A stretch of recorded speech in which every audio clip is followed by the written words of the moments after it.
Olá, vamos começar agora a segunda aula do curso da 42ª Universidade de Férias do PCO e da Juventude do PCO, Aliança da Juventude Revolucionária. Essa é a segunda aula do tema, que é da crise da ditadura militar até o golpe de 2016. Lembrando que você pode acompanhar as aulas pela Causa Operária TV, no nosso canal no YouTube, no Facebook, no Twitter, também no VK, que é a rede social russa, e na nossa página, o causaoperariatv.com.br. Para o pessoal que está aqui assistindo o curso presencialmente, depois do curso nós vamos entregar para todo mundo a apostila do curso, então vocês que estão aí, procurem os coordenadores para receberem as apostilas para acompanhar o curso. Lembrando que o curso ele é baseado no livro que vai ser lançado no mês que vem, dia 25 de agosto, que é o livro O Golpe de Estado no Brasil, Balanço e Perspectivas, escrito pelo companheiro Rui Costa Pimenta. Então, essa apostila aqui já são alguns capítulos do livro que está para ser lançado. Bom, é isso. A gente vai abrir para perguntas aqui do auditório. É só se inscrever comigo. E a gente passa a palavra agora para o companheiro Rui Costa Pimenta nessa segunda aula da 42ª Universidade de Férias do PCO e da JR. Bom, nós ficamos com 3 perguntas de ontem, pendentes. Vamos ver essas 3 perguntas aqui, fazer um pequeno complemento do que a gente discutiu ontem. Só que tem um problema. A primeira pergunta, que era alguma coisa sobre golpes, eu anotei aqui golpes e agora eu não sei o que é que a pessoa perguntou. Quem que perguntou? Eu tinha perguntado sobre...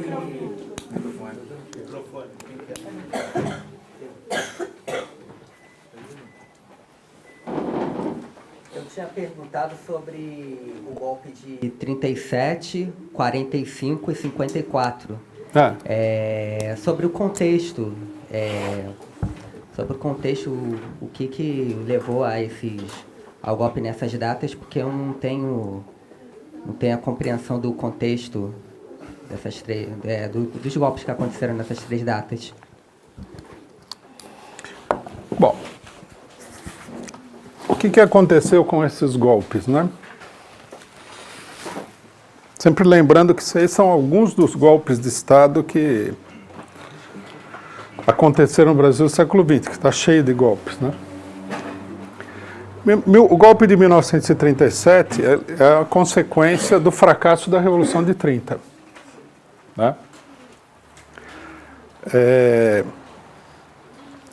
A Revolução de 30, em primeiro lugar, ela foi levada adiante, né, por 2 setores fundamentais que eram um setor da oligarquia dissidente da República Velha, Getúlio Vargas,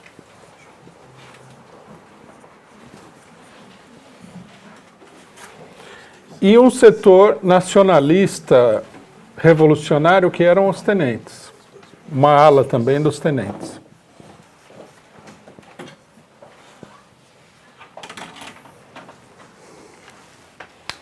Bom, diante dos problemas que a Revolução colocava, principalmente o fato de que a substituição do governo Washington Luiz, tinha sido um golpe de Estado e tinha sido produto de uma mobilização militar dirigida pela oligarquia, principalmente do Rio Grande do Sul. Diante dessa situação, quando esse bloco político toma o poder, né, existe o perigo de que a situação escape de controle e a Revolução vai evoluindo com o ingresso mais amplo, porque num primeiro momento há um ingresso das camadas populares. A situação no Brasil é uma situação revolucionária. Então o que acontece?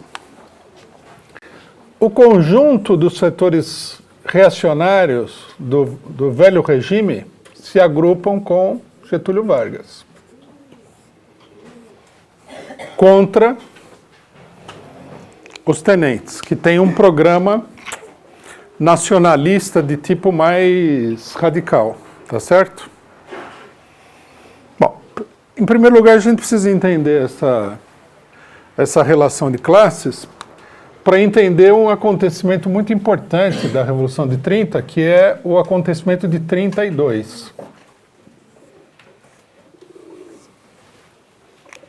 A chamada Revolução Constitucionalista de 1932, onde a burguesia do Estado de São Paulo entra em conflito com o governo federal. A burguesia do Estado de São Paulo apoiava, logicamente, e se apoiava no Getúlio Vargas. Mas eles queriam a eliminação dos tenentes do poder, queriam que a ala esquerda fosse eliminada do governo. Como Getúlio Vargas não tinha a capacidade de fazer isso daí, né, e eles elaboram um plano que é o plano da convocação de uma Assembleia Constituinte, onde, naturalmente, o aparato eleitoral dos grandes partidos iria predominar sobre os tenentes. Então, eles levantam a reivindicação de Assembleia Constituinte, que nesse momento já tem um caráter reacionário. Os revolucionários haviam perdido muito tempo em falar em Assembleia Constituinte, né, que deveria ter sido feita no calor da hora, e a burguesia percebe que eles têm uma brecha para estabilizar o regime, acalmar a situação, derrotar a esquerda e tudo mais.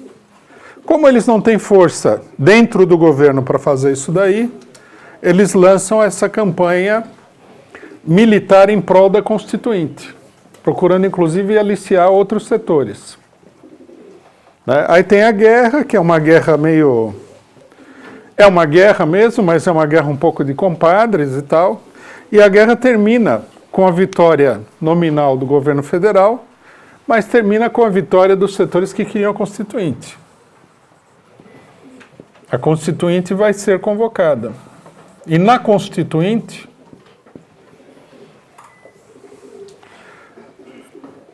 a burguesia, a oligarquia de São Paulo, as oligarquias derrotadas, os setores burgueses ligados a Getúlio Vargas vão impor uma derrota acachapante aos tenentes, que vão perder toda a sua influência política a partir daí.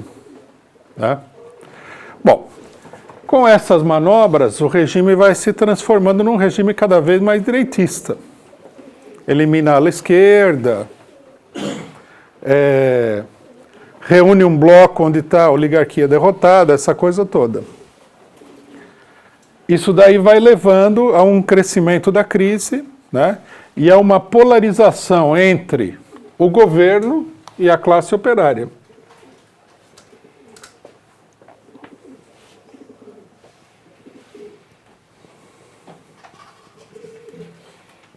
A burguesia sente que não tem condições de efetivamente unificar o país, não tem condições de chegar num acordo com os caciques locais para impor uma derrota à classe operária. E é por isso que surge o golpe de 1937, que é um golpe de características fascistas, né? A gente poderia... Trotsky chamou o governo do momento de semifascista.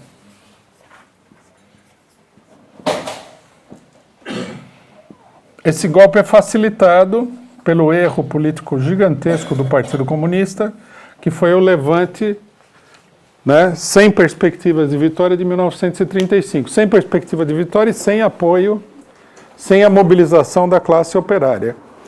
A classe operária fica paralisada pela política da Aliança Nacional Libertadora, né, que é uma política que tenta atrair setores da burguesia para resolver o problema. A burguesia lança o fascismo como um partido nacional, que é o integralismo, e antes que a situação chegue num ponto em que não tem mais volta atrás, Getúlio Vargas dá o golpe, passando na frente das possibilidades dos fascistas. Vai terminar que depois os fascistas vão ser mandados para casa também, né?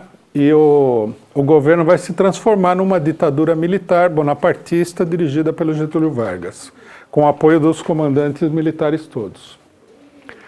O golpe é apoiado, logicamente, pelo imperialismo, principalmente pelo imperialismo norte-americano, né? E estabelece aí uma ditadura muito fechada, né, que extingue todo tipo de representação parlamentar, impõe uma censura duríssima à imprensa, né? O Getúlio Vargas cria o DIP, Departamento de Imprensa e Propaganda, que censura tudo. Cria o DOPS, a Polícia Política do regime, que vai existir até o fim da ditadura de 64, Departamento de Ordem Política e Social. E aí vão ser presas praticamente todas as lideranças sindicais ligadas ao Partido Comunista, aos grupos trotskistas, anarquistas, etc. e tal. Então esse é o golpe de 37 é isso. Bom, a situação evolui, né? Nós temos a Segunda Guerra Mundial, o fascismo é derrotado, e isso daí faz com que a aliança, né, entre o nacionalismo e o imperialismo se rompa.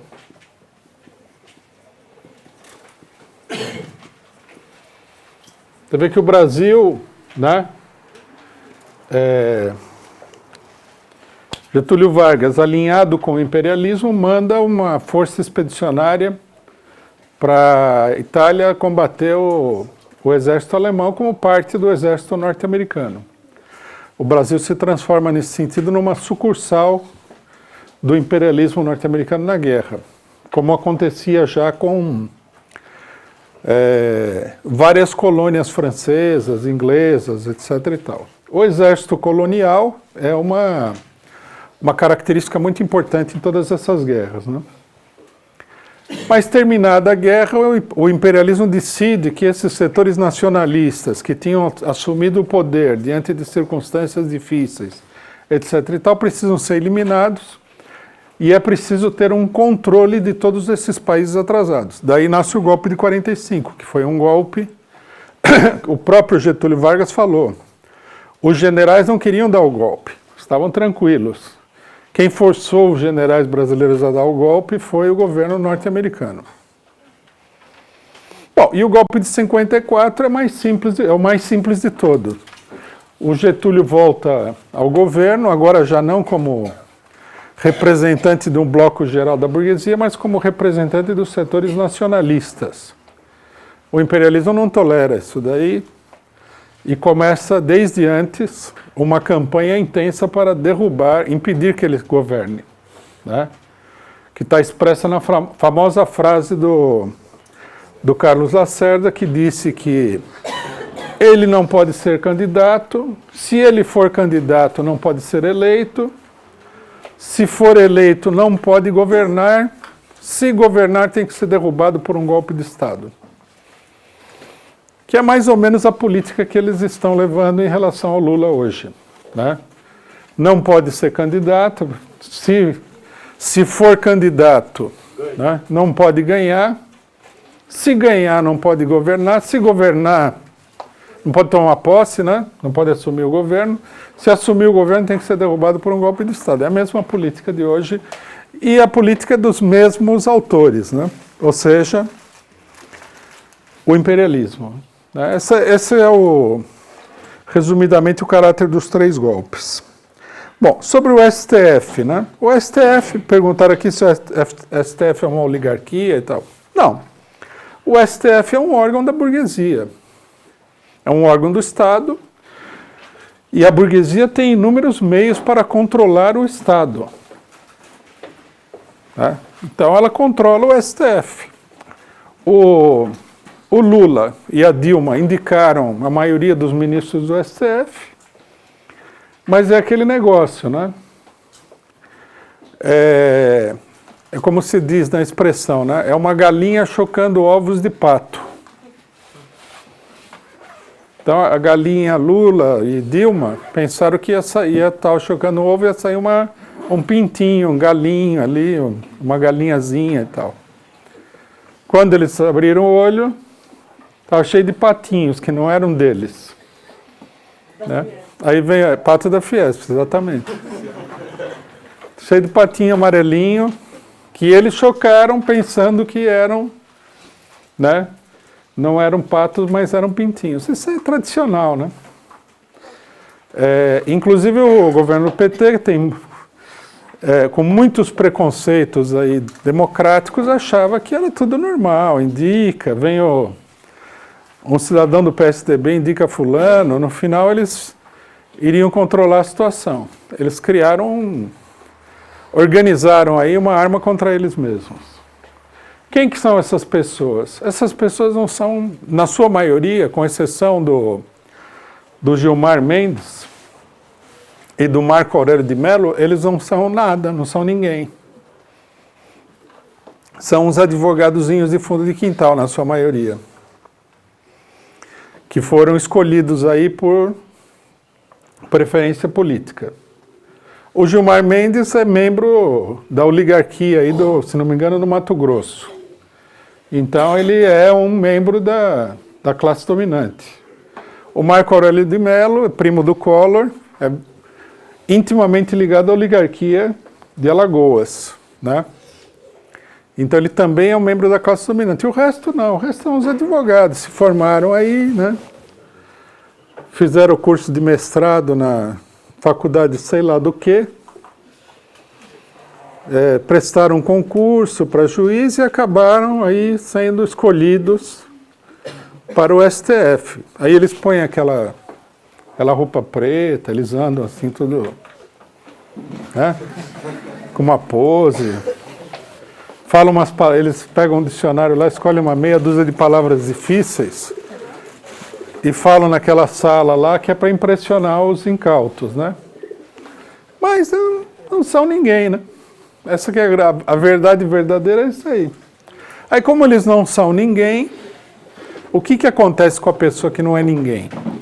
A pessoa que não é ninguém, ela tem uma forte tendência a ser um mercenário em política.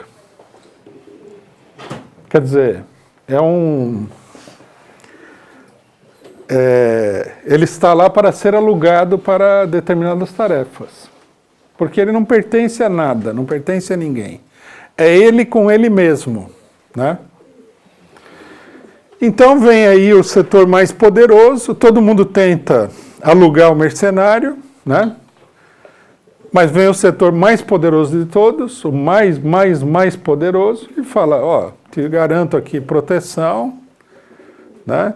Te garanto riquezas e tal, te garanto um futuro assegurado, porque eu sou poderoso, não vai na onda desses coitados aí, esse Lula está falando, mas amanhã a gente derruba ele, aí você vai ver como a sua situação vai ficar feia.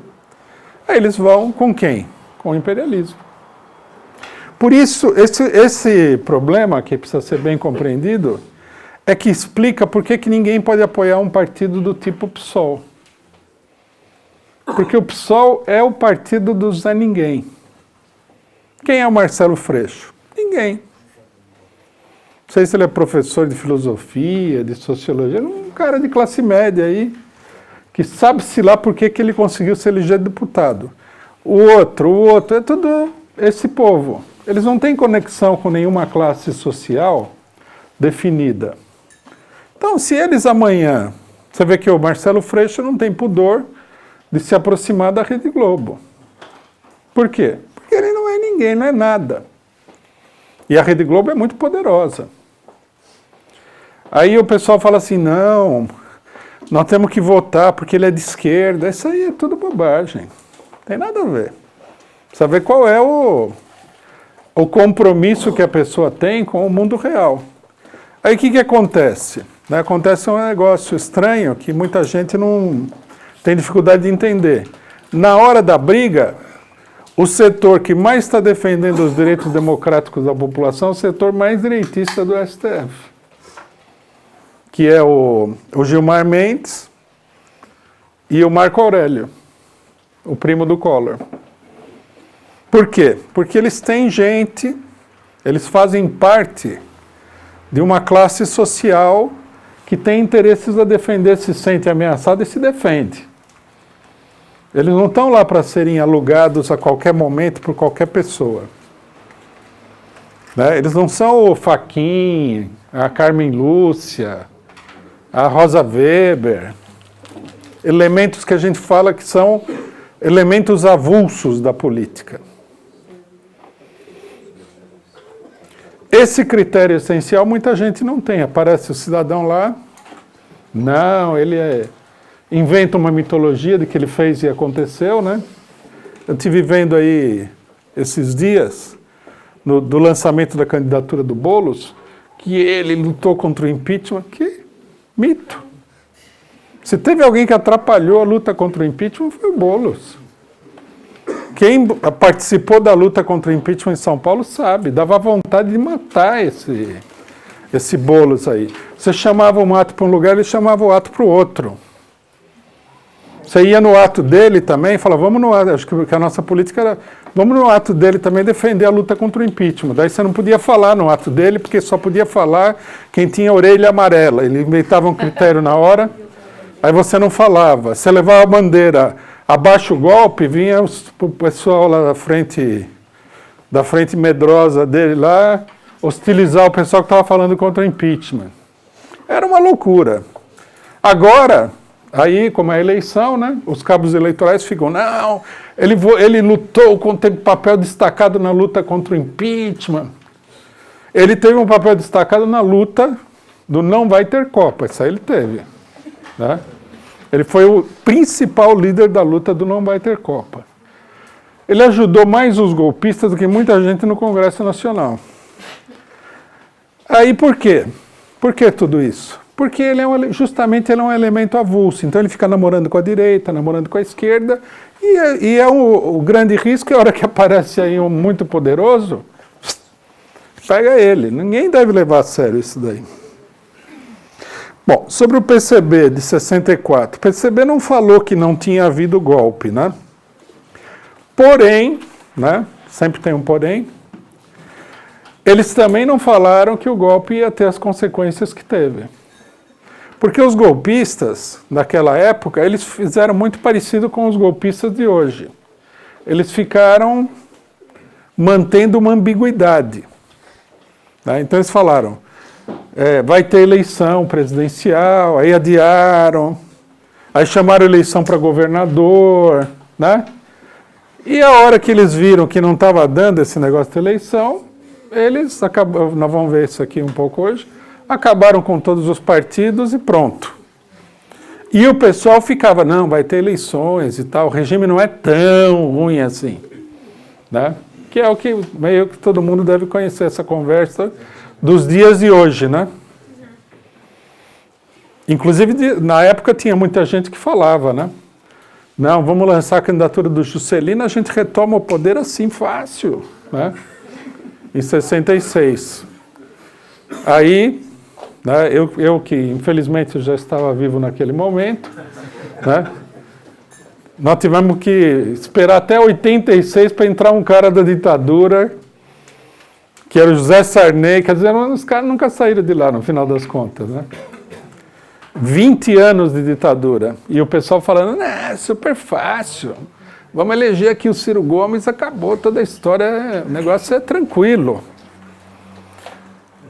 É importante estudar a história do país também para não acreditar em uma conversa requentada, né? Essa é requentada.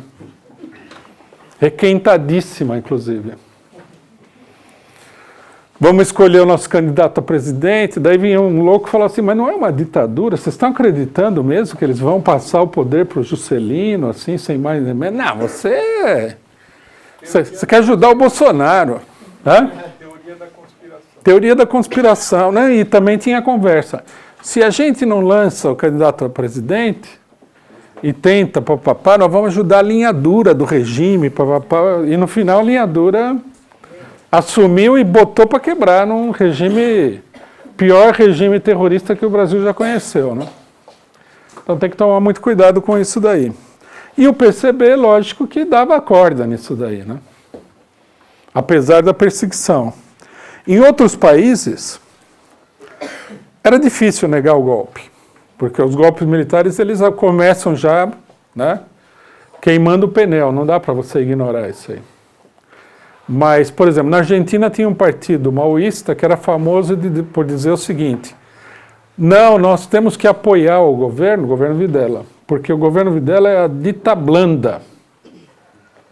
Se a gente não apoiar o Videla, vem a linha dura. Bom, o Videla matou 60 mil pessoas. Quer dizer, a linha dura ia queimar o país inteiro. Não sei o que ia acontecer com essa linha dura. Vocês veem como é que é o jogo de ilusões e de enganação, né? Bom, é isso. Fala. Não, eu queria aproveitar a questão do companheiro que fez aqui a pergunta sobre os golpes, né? Na aula, no encontro anterior foram destacados, né, os golpes de... Foram destacados os golpes de 64, de 2016, né?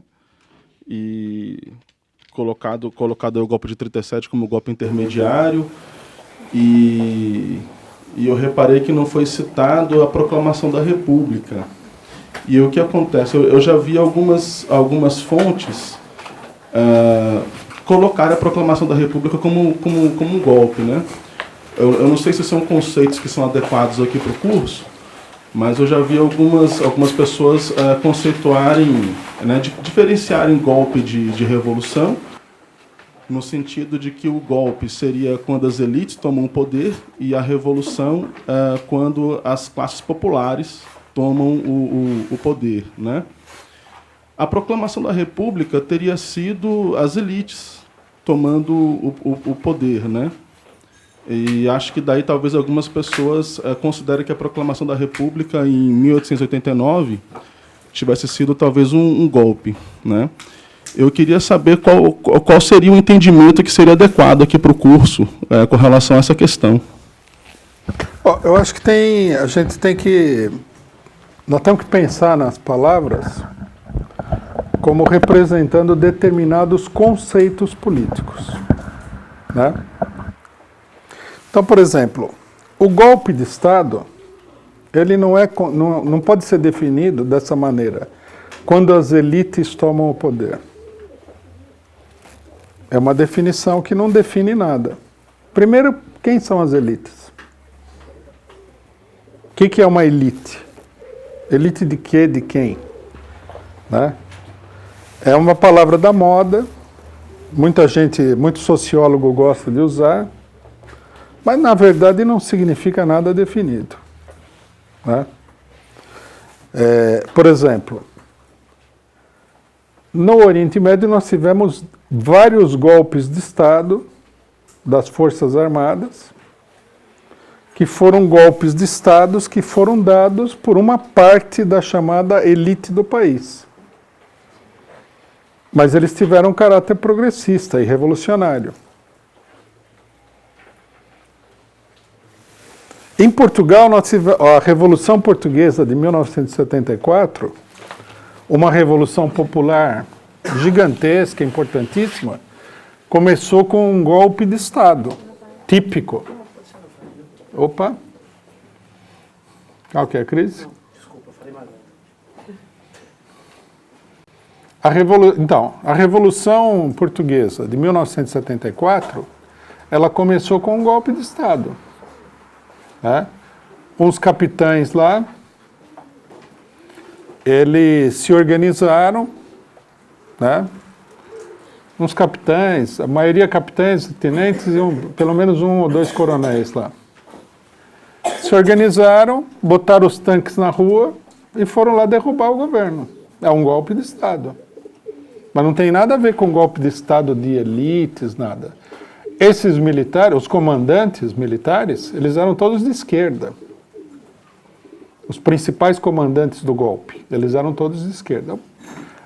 Muitos são de esquerda até hoje, porque eles estão vivos, né?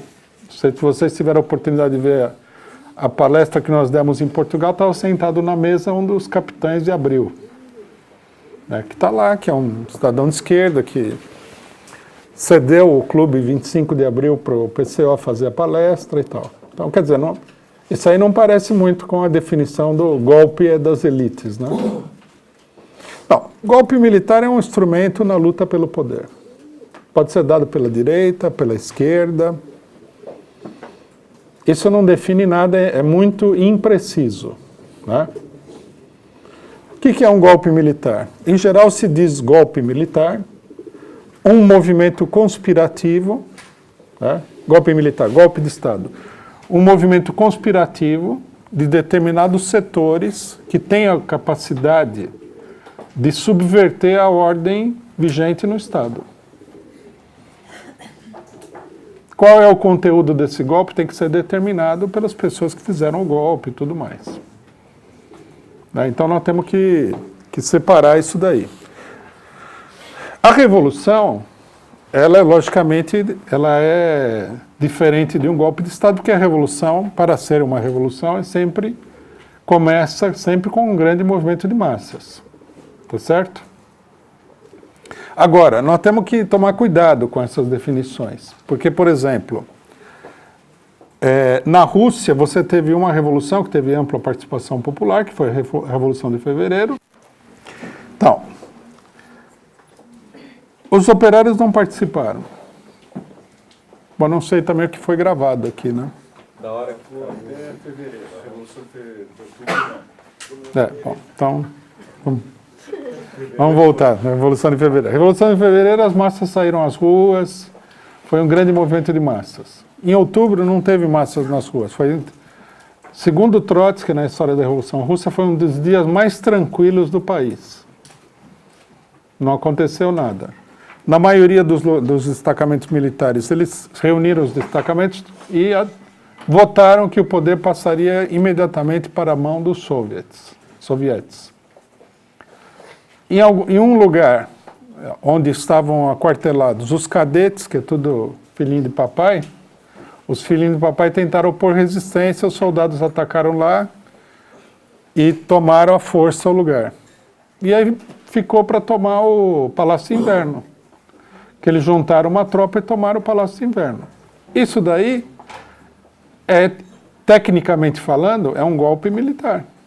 Só que a gente não pode dizer que foi um mero golpe militar direitista, porque tinha um apoio generalizado da classe operária da população, tá certo? Então, quer dizer, a gente deve saber qual é o papel que as definições cumprem na política. Golpe de Estado não define nada a priori. Você precisa ver exatamente o que é. Assim como, por exemplo, a questão do terrorismo. Tem muito tipo de terrorismo e tudo mais.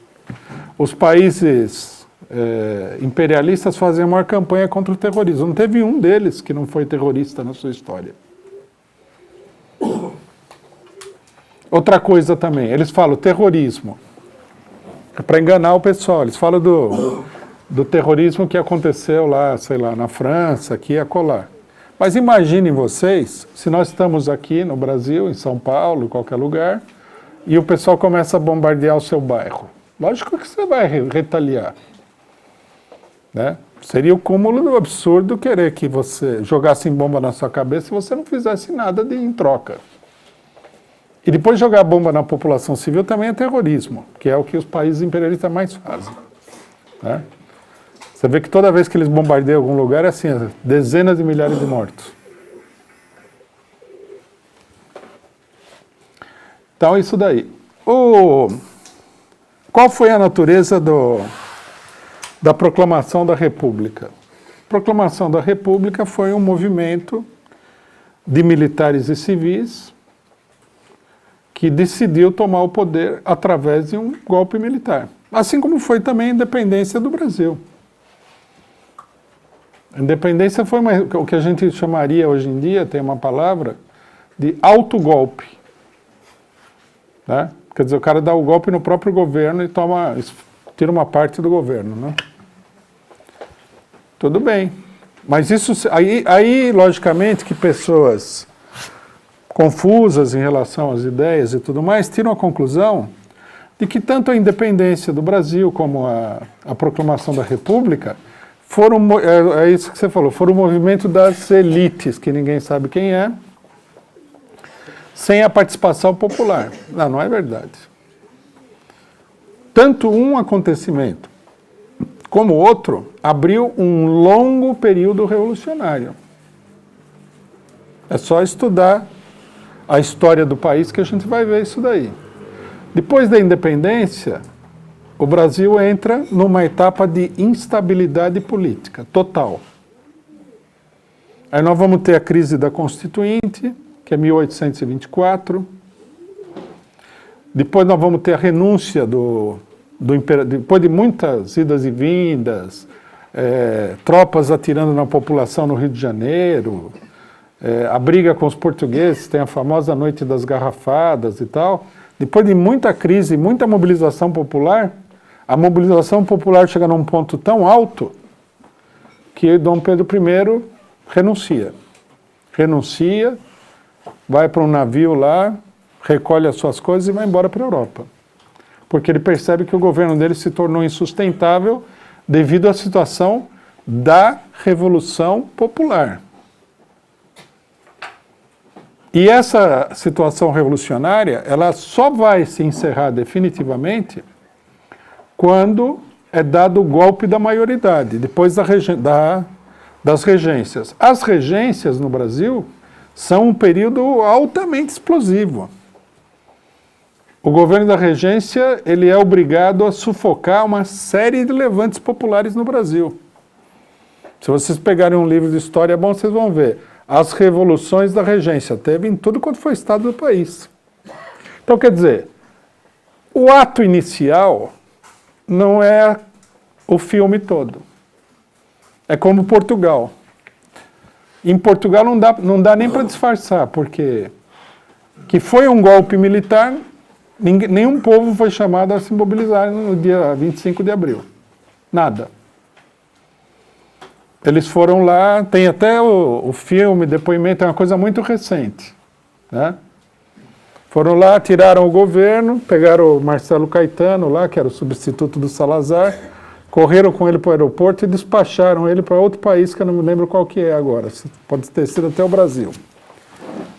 E aí assumiu um governo provisório. E depois foram vários anos de revolução. Né? A revolução em Portugal ela foi tão grande, tão poderosa, que num dado momento o Departamento de Estado tira a conclusão de que não vale a pena insistir mais. Tem que entregar Portugal. Tem que deixar a esquerda socialista, comunista tomar o poder. Mas aí eles não têm acordo, eles vão, papapá. Devido às vacilações da liderança, eles conseguem controlar a revolução. Então, quer dizer, a gente tem que ver bem qual é a relação entre um golpe de Estado, quer dizer, como as revoluções começam de maneira aleatória. Cria-se um clima explosivo, né? E tanto pode ser um militar que faz uma coisa, um militar revolucionário, como pode ser um militar contra-revolucionário, aí pode ser um negócio que a população explode, assim são as revoluções. Então esse negócio de golpe de Estado não quer dizer nada. Na República, abre-se um longo período revolucionário também. Nós vamos ter a revolta da Armada, nós vamos ter vários tipos de mobilização, nós vamos ver, os militares conseguem impor o governo Floriano Peixoto, que é apoiado por toda a ala esquerda dos militares. Eles tentam dar golpe, eu não vou contar toda a história aqui agora, porque não vem ao caso, mas o golpe de Estado da República foi o princípio de uma mobilização revolucionária muito grande no Brasil. 1930 também foi um golpe de Estado. Não foi a população que foi lá e derrubou o governo. Começou como um levante das Forças Armadas, da Força Pública no Rio Grande do Sul, que se dirigiram para o Rio de Janeiro para derrubar o governo. E, finalmente, antes que eles chegassem lá, os próprios generais da República Velha derrubaram o governo, antes deles chegarem. Quando eles chegaram, o governo já estava derrubado por um golpe militar. E aí, A crise se estende até 1937, com gigantescas mobilizações operárias, tentativa de insurreição pelo Partido Comunista e tudo mais. A gente tem que desconfiar muito dessas palavras confusas. Por exemplo, elites. Não vamos usar, não significa nada. Né? Tem muita gente que usa, porque está na moda, né? Vocabulário da moda é uma desgraça para entender a realidade. O pessoal fala assim, a Casa Grande. Bom, quem que é a Casa Grande? Fora o Casa Grande, o jogador lá, não conhece nenhuma Casa Grande, pô. A Casa Grande é o Ciro Gomes, é o Alckmin, é a Fiesp. Quem que é essa tal de Casa Grande? Que tamanho que é essa Casa Grande? Onde é que fica essa casa tão grande? Por que usar um termo tão vago, tão impreciso como esse? Só por literatura? Congresso? Não, também não. Pode ser. Congresso, Senado, STF... O Sérgio Moro, primeira vara do Paraná, segunda vara de Brasília. STF. Não, não é nada. O pato é uma coisa bem definida, né? A Casa Grande não é nada. O pato é o pato da Fiesp, né? O pato virou um símbolo da Fiesp e dos golpistas em geral. A gente não deve usar isso daí. Nós devemos procurar uma definição que tenha caráter científico, que seja um verdadeiro conceito que explique a realidade. Isso é muito importante. Senão, a gente fica com coisas muito abstratas. Tem perguntas? Não, é só para esclarecer o que é que levou os tenentes nessa época a se tornarem a ala esquerda do regime, né? Como assim, o que levou? Eles sempre foram à ala esquerda do regime. Não, mas assim, o que é que eles estavam representando materialmente?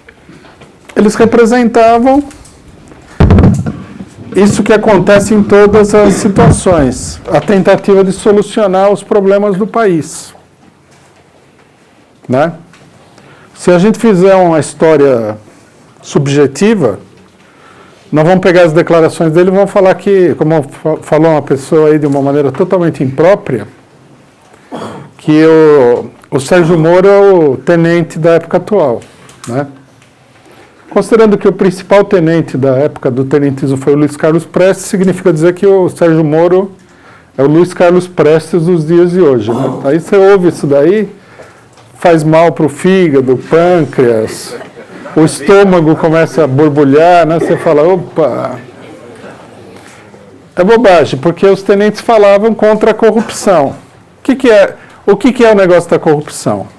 A corrupção é o programa do despolitizado, né? O despolitizado, ele tem uma atitude moral.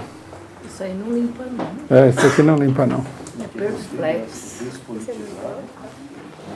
Corrupção é o programa moral do despolitizado, ou do vigarista político profissional, né? Que quer explorar justamente os mais despolitizados. Então eles começaram com esse negócio de corrupção, de que os políticos eram todos uns bandidos, etc. e tal, mas eles foram evoluindo. Eles foram evoluindo para entender que o Brasil precisava de uma solução muito mais ampla do que simplesmente essa lenga-lenga contra a corrupção.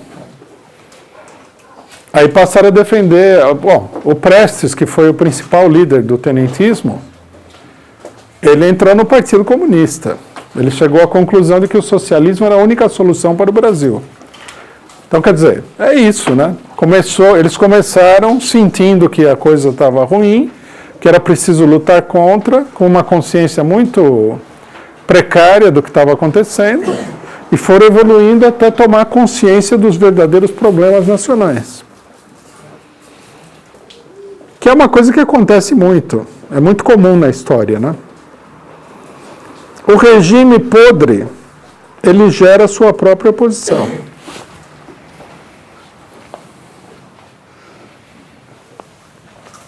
Mais alguma coisa?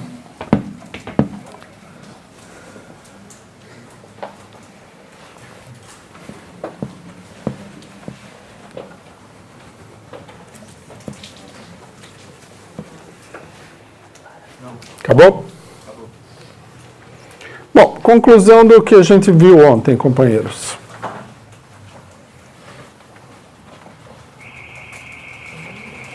Nós vimos que a história do Brasil ela tem um elemento central, né, que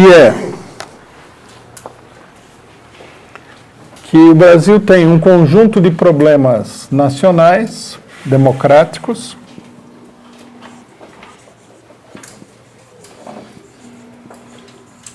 não resolvidos e que aparecem sistematicamente na forma de determinados movimentos políticos que respondem a crises específicas.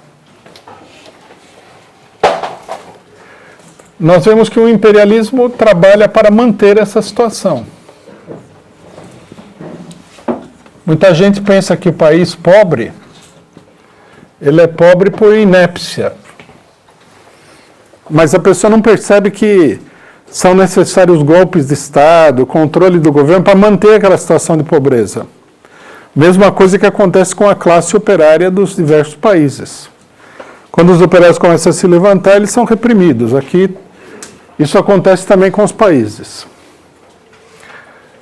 Uma parte importante da burguesia é associada ao imperialismo, tem, logicamente, algum conflito com o imperialismo, mas em geral é associada, e os setores da pequena burguesia,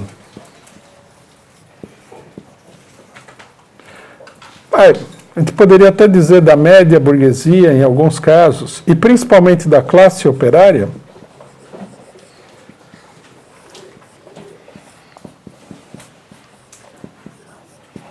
forma uma espécie de frente única para lutar contra esse inimigo.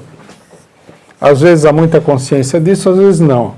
Às vezes a pequena burguesia dirige a classe operária, às vezes a classe operária se manifesta em forma independente e dirige a pequena burguesia. Isso varia muito. Os golpes de Estado são resultado desse problema essencial. Qual que é a conclusão que nós temos que tirar disso daqui?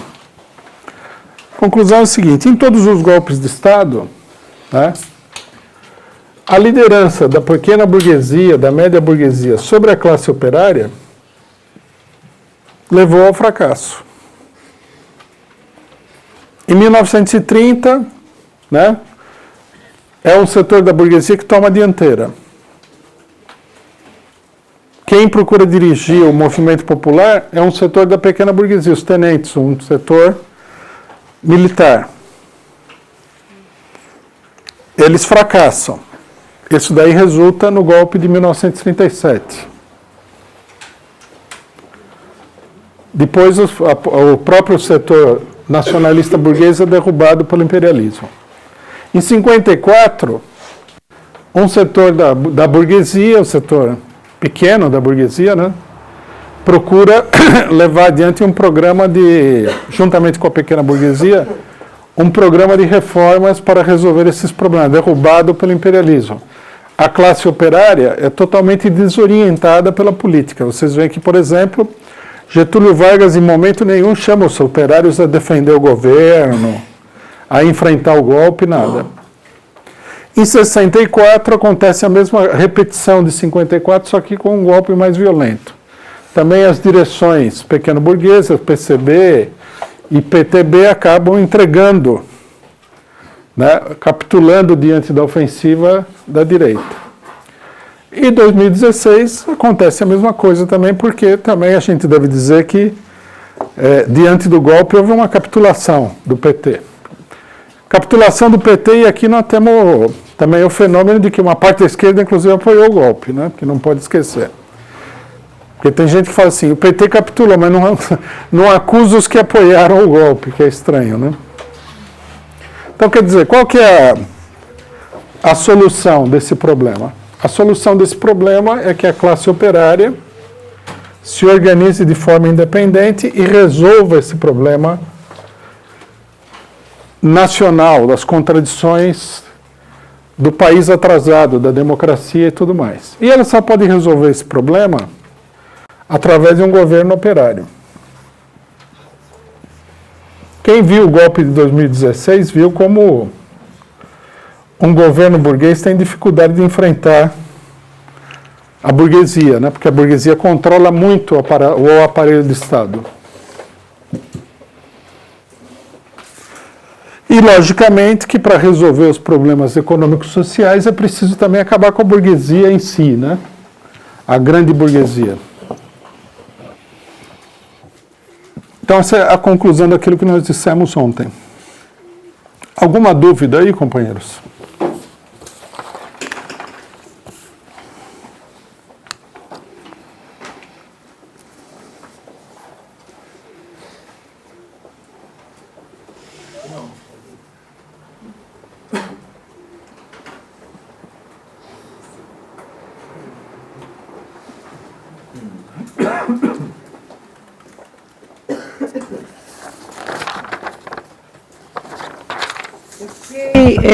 Não sei se cabe agora, nesse momento, eu fiquei em dúvida o que é a pequena burguesia, a média e a grande, é isso? Quem são eles? Né, assim, rapidinho, assim, se dá para falar. Bom, pequena burguesia é fácil, é a classe média. Todo mundo conhece a classe média. Tem a classe média de esquerda, de direita e a grande massa amorfa da classe média, que fica sendo puxada por uma e por outra. Classe média de direita, no Brasil já ficou bem definido, que é conhecida como coxinha. A grande burguesia é a Fiesp, são os bancos, né? O SCAF, o vice, o cidadão que... Steinbrück, ia ser vice do... Esses grandes empresários, o Odebrecht, essas grandes empreiteiras, o Grupo Votorantim, essas empresas enormes, que são empresas nacionais, às vezes associadas diretamente com o estrangeiro, mas que funcionam dentro de um sistema organizado pelo imperialismo, em conjunto com ele, né? Na maior parte das vezes. A média burguesia são esses pequenos capitalistas sem muita importância. Por exemplo, você tem aí vamos pegar um caso bem típico, um restaurante aí com 20 funcionários. Não dá para dizer que você é um grande capitalista. Essa aí é a média burguesia. Os capitalistas pequenos. A diferença entre a pequena burguesia e a burguesia pequena consiste, tecnicamente, digamos assim, teoricamente, consiste no seguinte. O pequeno burguês é aquele que, mesmo tendo funcionários, tendo gente trabalhando para ele, pessoas das quais ele extrai a mais-valia, ele não tem ainda um volume de capital suficiente para não trabalhar ele mesmo. Se ele trabalha não significa administrar o dinheiro, porque isso aí não é trabalho. Significa trabalhar mesmo, né? Fazer alguma parte do trabalho da produção, ainda que não seja grande. Então ele é um pequeno burguês. Se ele não trabalha mais, ele é um burguês. A característica fundamental da burguesia é que a burguesia não trabalha. Só administra. Né? E aí, se você for um burguês muito grande, aí também, nem administrar você administra. Você só usa piscina, joga golfe. Não mais nada. Que é o sonho O sonho do ser humano seria esse, né? Ter tudo sem ter que fazer esforço. Seria a burguesia, né? Não é tão bonito quanto parece assim, descrevendo genericamente. Mas é assim. Enquanto a maioria rala, a minoria se deleita aí. Toma drogas, né? Compra umas mulheres lá, aluga umas prostitutas, isso, viaja, né? Tem casa em vários lugares, vários automóveis e tal, tá no bem bom. E o povo lá na maior ilusão, né? Não, eu vou trabalhar e eu vou vencer na vida. Mal sabe ele como é que funciona o mundo. E E, como Marx disse muitos e muitos anos atrás, né, os ricos ficam cada vez mais ricos e os pobres ficam cada vez mais pobres. Vocês veem que o marxismo é uma coisa relativamente simples. Tá certo? Falam. Seguinte, quando a gente começa a estudar o marxismo e tal, e encontra dentro da universidade a esquerda pequeno-burguesa, sempre vem aqueles preconceitos, assim, mas o Marx não era operário, né? Mas o Lenin não era operário, tal coisa que a gente já debateu em outros cursos, inclusive, né? Mas assim, nessa ideia de querer entender o funcionamento, a gente tem uma tendência a querer criar esquemas na nossa cabeça, né? Para ver claramente tipo, onde que está a barreira, onde que está o degrau que passa de uma classe para outra, de uma definição para outra. Acho que recentemente, não lembro se foi numa análise política, acho que foi no Debates Marxistas, número 1, você explicou a questão do Lenin e do Trotsky.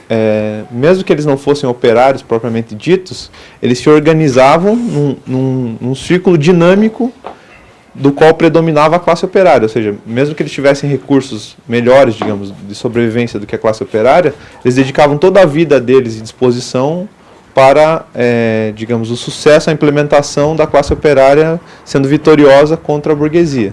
Eu queria que você detalhasse melhor esse conceito, assim, como que funciona essa questão de se organizar num ciclo dinâmico, né, e tal, em volta de uma classe ou de outra, porque em outro curso também você já explicou, acho que foi no Lenin, Vida e Obra, aula 3, que você fala que as classes sociais, as predominantes na sociedade capitalista, a burguesia e o proletariado, a classe operária, elas não têm todos os recursos nelas mesmas, né? Por exemplo, a burguesia ela é uma classe muito ínfima, então ela não tem como exercer a dominação do Estado, ela controla o Estado. Você está explicando praticamente, né? Não, mas assim, isso foi o que eu vi nas outras aulas, né? A dúvida que resta é essa questão de como funciona essa divisão, entender o ciclo dinâmico e tal, de uma classe e outra, né? Por exemplo, aqui tem várias pessoas, vários companheiros que não são propriamente operários, mas estão aqui no curso, se organizam num partido operário, revolucionário e tal. Queria entender melhor como funciona essa questão. A questão é a seguinte, ó. A raiz das classes sociais é a economia. Mas isso é como se fosse, é como a raiz de uma árvore, você não vê. Quando a árvore aparece aí, que você pode ver os frutos e tudo mais, ela aparece no confronto entre as classes sociais. Então, quer dizer, os interesses econômicos geram um agrupamento social que é a classe social. E nenhuma classe social existe em estado puro. É o tal negócio. Se a burguesia só tivesse burgueses, ela entraria em colapso rapidamente. Quem que vai fazer todo o trabalho que corresponde à burguesia? Ela precisa ter advogados, precisa ter jornalistas, precisa ter professor, um monte de gente que dá à classe social o seu conteúdo e a sua ação própria. Então aí essa questão de que fulano não é operário é um sofisma da direita. Segundo a direita, assim, a burguesia pode usar gente de todas as classes sociais, mas a classe operária tem que ficar naquele negócio reduzido lá de só ter operário de fábrica.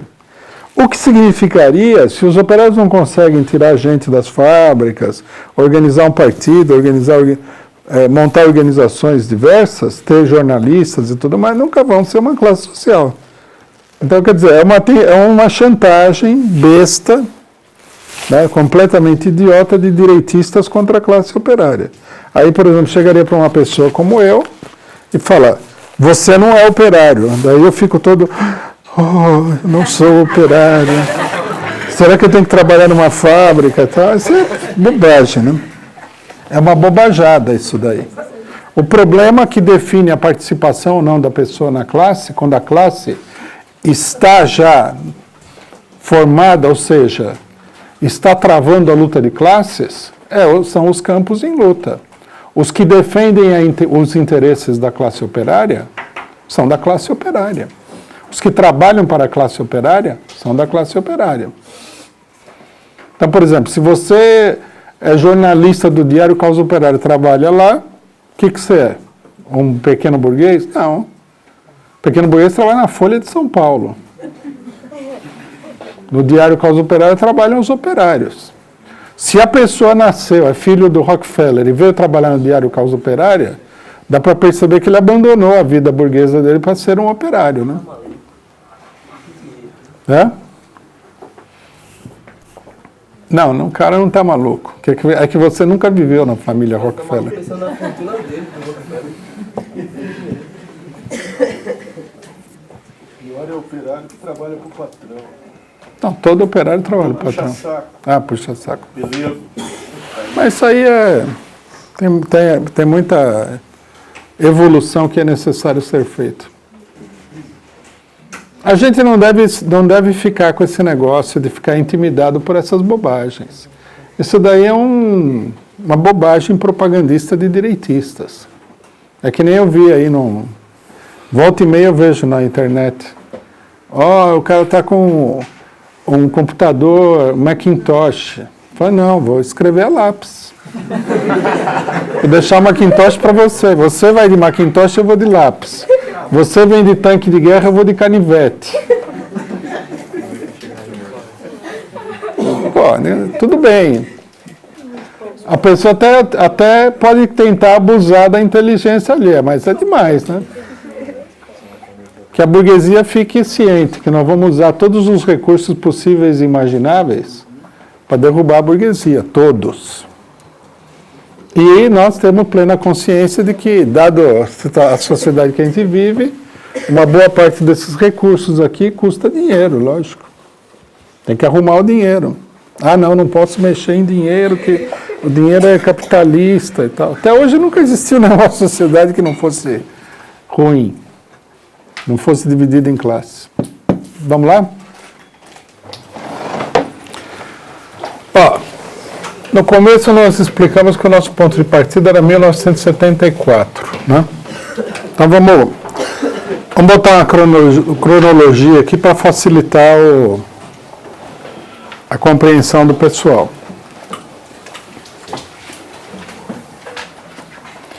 Em 1964,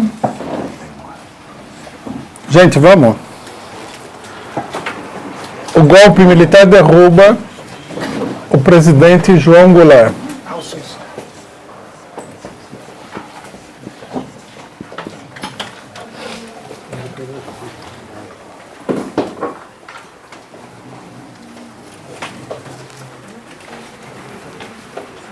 É empossado aí o general, marechal no caso, Castelo Branco.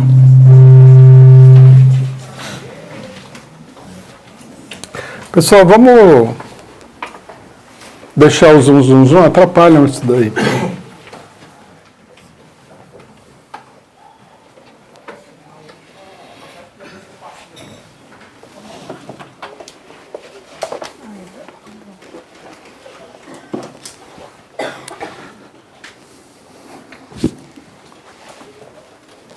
Castelo Branco é substituído pelo presidente Costa e Silva.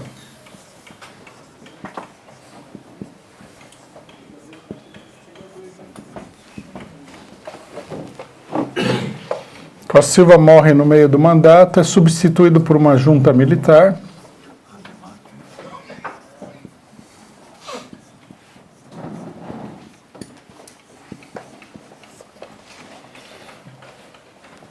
Em 1970 é escolhido o presidente Garrastazu Médici.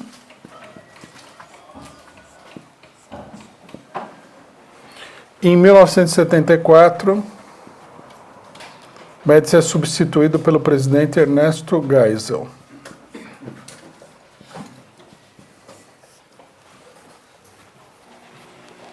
Em 1979, o último presidente militar é o presidente João Batista Figueiredo.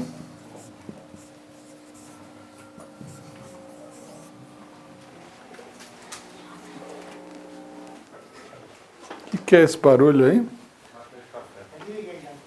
Isso.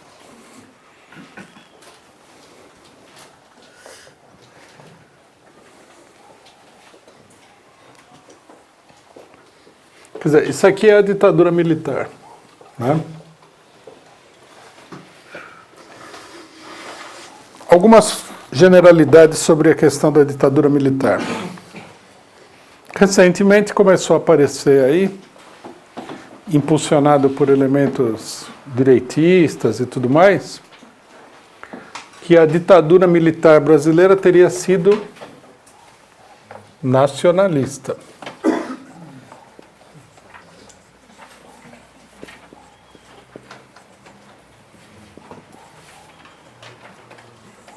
Essa é uma coisa grotesca de se falar. Não é que é errado. Eu vi, por exemplo, a candidata presidencial do PCdoB falando que a ditadura militar tinha sido nacionalista. O golpe militar ele foi dado por nacionalistas, sem dúvida nenhuma, norte-americanos. E ele era nacionalista só no sentido de que os nacionalistas norte-americanos queriam assaltar o Brasil. O golpe foi organizado pelo embaixador norte-americano no Brasil. Mandaram um membro das Forças Armadas, como no Chile, né? Como em vários outros países da América Latina, o golpe foi organizado diretamente pelo Departamento de Estado norte-americano, pela CIA, pelo Exército norte-americano, pelo Pentágono, etc. e tal. Então, isso é uma bobagem. Por exemplo, pela primeira vez, né, os liberais, ou a gente pode dizer neoliberais brasileiros, assumiram abertamente os ministérios da economia. Porque o Brasil tem neoliberal há muito tempo, né? Um dos ministros neoliberais foi o famoso Roberto Campos, que era tão nacionalista a favor dos Estados Unidos que foi apelidado de Bob Fields.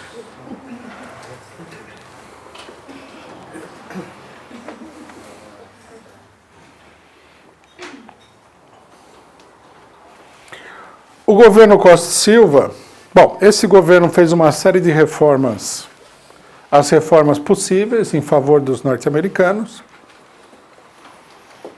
atacou o sistema educacional, degradou o sistema educacional, atacou os direitos dos trabalhadores, revisou a lei de remessa de lucros que havia sido colocada pelos governos nacionalistas anteriores para facilitar que as multinacionais tirassem dinheiro do país, etc. Quer dizer, de nacionalista ele não tinha absolutamente nada. Se a gente pegar um governo que nem o do Juscelino, a gente pode discutir se ele era um grande nacionalista ou não. Ou se ele era mais entreguista do que nacionalista. Agora, nesse caso aqui, a discussão é totalmente imprópria e absurda, não há nada de nacionalismo. O governo Costa e Silva, ele foi marcado pela crise, pelo agravamento da crise mundial e pelas grandes mobilizações que aconteceram no mundo todo e no Brasil de 1968.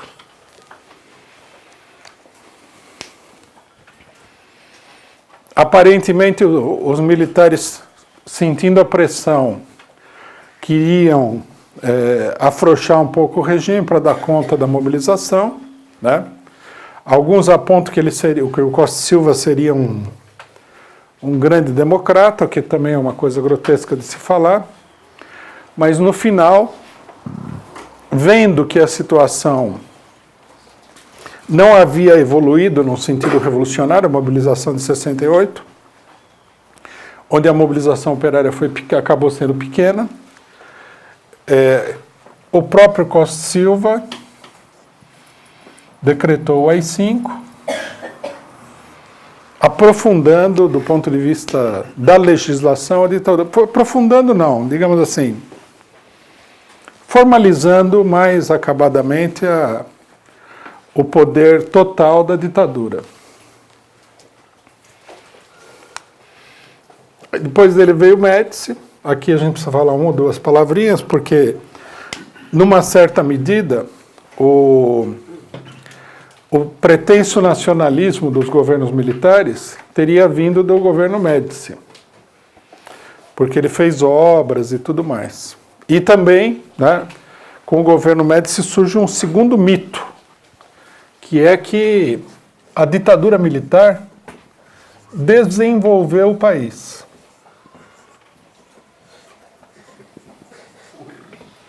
Quer dizer, você veja que ditadura boa que a gente teve, né? Nacionalista, desenvolveu o país. Só falta dizer que ela foi a ditadura militar, foi o período mais democrático da história do Brasil. Que isso é difícil quando não conseguiram encontrar uma maneira de criar um mito dessa envergadura, então eles não falam. Mas falam também que a ditadura não reprimiu tanto assim e tal. Bom, vamos explicar isso aí também, né? Que a ditadura, o terceiro mito é esse daí, que a ditadura foi branda.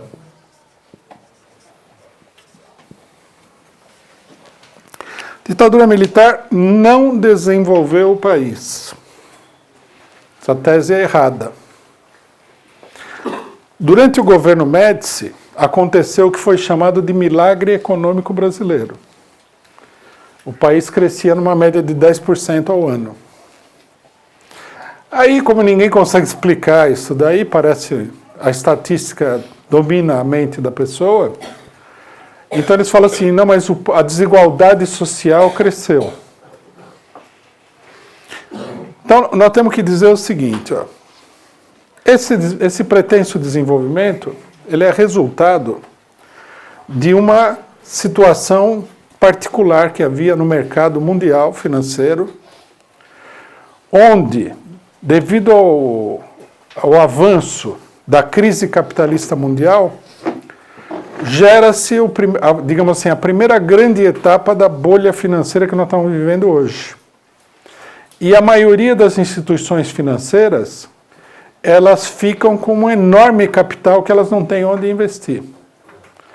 Então, eles praticamente forçam todos os países atrasados a se endividar até o pescoço para dar um destino produtivo, lucrativo, né, para esse dinheiro que está sobrando. Imagine o seguinte, você é um banco. Aí você tem lá um monte de dinheiro, você não tem onde investir esse dinheiro. O dinheiro está sobrando. Aí você pega o Estado de um país do tamanho do Brasil e fala assim, vocês vão contrair um empréstimo aqui e tal, usem aí, constrói estrada, sei lá, faz qualquer negócio. Né? Então, o governo Médici adquiriu uma gigantesca dívida externa. E aplicou essa gigantesca dívida externa da pior maneira possível, que é uma coisa que muita gente não se recorda. Por exemplo, exemplo número 1, as obras que nunca chegaram a ser concluídas, Transamazônica. Gastaram uma fortuna, né? O pessoal fala da corrupção do PT. Então eu descobri onde é que foi parar o dinheiro para a construção da Transamazônica. Começaram a se construir uma gigantesca estrada de ferro, abandonaram tudo, virou sucata. Aplicaram dinheiro na construção de uma usina nuclear, Angra 1, que também do ponto de vista técnico, pagaram muito mais caro do que se deveria. Itaipu, que é uma grande obra da ditadura, né, que era uma exigência da burguesia, uma necessidade também para o país não entrar em colapso, né, foi uma obra também que desperdiçou inacreditavelmente dinheiro. Né. Angra 1 e Angra 2. Mas Angra 1 foi a primeira catástrofe, né? Aí o que acontece em Itaipu? Itaipu custou muito mais caro do que efetivamente seria necessário, lógico, né? Porque a corrupção na época da ditadura militar, em particular da dívida externa, era gigantesca, né? Vocês imaginem, por exemplo, se você tivesse um governo no Brasil hoje, pedisse um empréstimo, vamos supor, de 400 bilhões de dólares. Naquela época não foi tudo isso, porque houve uma correção cambial e toda a disponibilidade de dinheiro no mercado era menor e tudo mais. Vocês imaginem isso. E desses 400 bilhões de dólares, eles aplicassem 50 bilhões em obras e sumissem com 450 bilhões. É mais ou menos isso que aconteceu na época da ditadura. A Itaipu, por exemplo, eles eram os nacionalistas da ditadura, eles só podiam comprar, né, as turbinas e equipamento dos países que estavam financiando a obra. Por exemplo, a União Soviética, na época, ofereceu as turbinas de Itaipu por 1/3 do preço que os alemães e outros estavam oferecendo. Não puderam comprar da União Soviética, né? Porque eles eram supernacionalistas, independentes, não ficavam obedecendo ordens do estrangeiro. Essa é a história do desenvolvimento. Com a entrada de dinheiro maciça, que foi distribuída também a vários setores do capital nacional, não só o dinheiro da dívida externa, mas o dinheiro nacional também, dinheiro do FGTS, dinheiro da Previdência, dinheiro de tudo quanto era lugar que saía do bolso dos trabalhadores, criaram-se os grandes monopólios nacionais, que aconteceu em vários países do mundo, não é só no Brasil que aconteceu isso daí. A Rede Globo, Bradesco, Itaú, grandes empresas monopolistas que foram alimentadas pela ditadura, né? Todas elas também tem que levar em consideração, prestam de serviço total ao país. São as empresas mais parasitárias e mais prejudiciais à economia e à política nacional. Veja-se a Rede Globo. Então, toda essa jogação de confete sobre a ditadura, isso é tudo mentira, tudo bobagem, e tem gente aí que compra essa história. A ditadura foi profundamente antinacional, né? Durante o governo Médici, no momento que estava entrando dinheiro, estavam desviando dinheiro para a burguesia de todos os lados, né? E daí os 10% de crescimento e tudo mais, a ditadura falsificou os índices de inflação para rebaixar os salários. Isso aí depois veio se transformar num grande escândalo nacional, a falsificação dos índices da inflação. Muita gente não sabe, mas o Lula, ele começou a ser conhecido porque ele fez a campanha em torno de denúncia da falsificação dos índices de inflação. Que no momento de arroxo e tudo de inflação, tiraram uma quantia expressiva, falsificaram, se não me engano, 12% da inflação. Precisaria conferir o número, mas era uma coisa assim, dessa natureza, grotesca dessa natureza. Então, quer dizer, que o desenvolvimento brasileiro, né, o desenvolvimento industrial brasileiro não tem nada a ver com a ditadura. Ele tem a ver com a luta que se travou antes da ditadura para que houvesse um desenvolvimento industrial. Por exemplo, se alguém falar que o governo Getúlio Vargas tem a ver com o desenvolvimento industrial brasileiro, é verdade. Eu diria que mais do que o governo Getúlio Vargas foi a Revolução de 30, onde a burguesia adquiriu um poder maior, uma participação maior no governo, né, que antes era um governo dos latifundiários do café, onde eles tinham uma participação muito minoritária, e eles passaram a exigir mais. O governo Getúlio Vargas, por exemplo, através de complicadas negociações, acabou montando a Companhia Siderúrgica Nacional, a primeira siderúrgica brasileira, e investiu, né, e abriu caminho para obras de infraestrutura, que não eram simplesmente porque o Getúlio Vargas fosse o maior nacionalista que o mundo já viu, mas porque havia uma pressão no país para que essas coisas acontecessem. Então, por exemplo, da década de 50 os projetos sobre a Eletrobras, sobre a Petrobras, toda uma série de obras, né, que foram sendo colocadas em marcha de infraestrutura para o desenvolvimento do país. Bom, e aí, logicamente que em algum momento isso teria que crescer. Então aparece como se a ditadura tivesse desenvolvido. Mas, na verdade, a ditadura, com a sua política completamente sem pé nem cabeça e ultra-entreguista, ela mais colocou obstáculos ao desenvolvimento que já vinha de antes do que impulsionou esse desenvolvimento. É um mito total isso daí. Bom, sobre o fato da ditadura ser branda, aqui nós temos que dizer duas coisas. A primeira delas é o seguinte: ninguém sabe quanta gente a ditadura matou.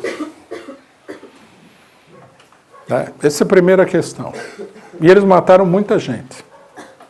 Porque no Brasil, diferentemente de outros países, você tem aquele famoso esquema de que você mata um monte de gente e ninguém fica sabendo. Não aparece o pessoal para dizer: meu marido morreu, meu tio morreu, que é uma coisa que é mais acessível à classe média do que à classe operária. A ditadura promoveu vários massacres, dizimou aí populações indígenas. No campo, ninguém sabe quantos foram os assassinatos no campo na época da ditadura. Ninguém sabe nada. Mas, além disso, é mito que a ditadura não fosse repressiva. Durante a ditadura, o Brasil viveu num regime de pavor, de terror total. Só quem não viu a ditadura é que pensa que isso daí fosse uma sopa. Hoje, que tem um clima bastante repressivo no país, perto da ditadura, é quase democrático.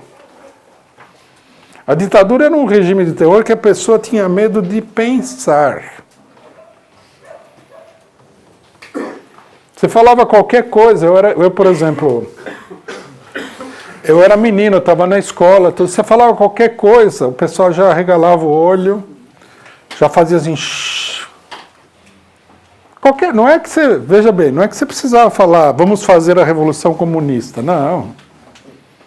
Se faz qualquer coisinha que saísse do normal, já criava aquele clima de terror.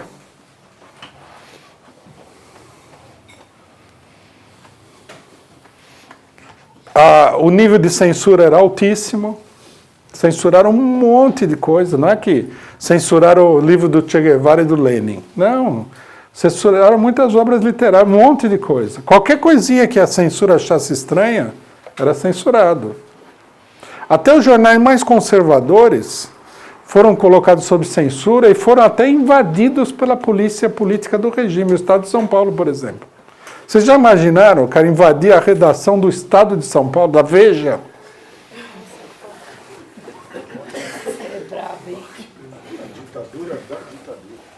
O negócio não era brincadeira.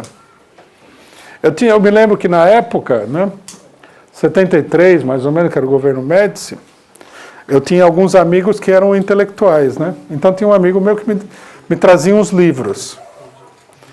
Aí ele me apresentou um livro que era um livro do Fausto Wolff. Um romance. O acrobata pede desculpas e cai. Um romance. Fala um pouquinho de política no meio. Ele vai preso. Mas se for comparar com outros romances políticos, é até meio água com açúcar. Ele me deu o livro assim, ó. Lê aqui, não mostra para ninguém. Era assim o clima. Daí eu li e tal, devolvi para ele.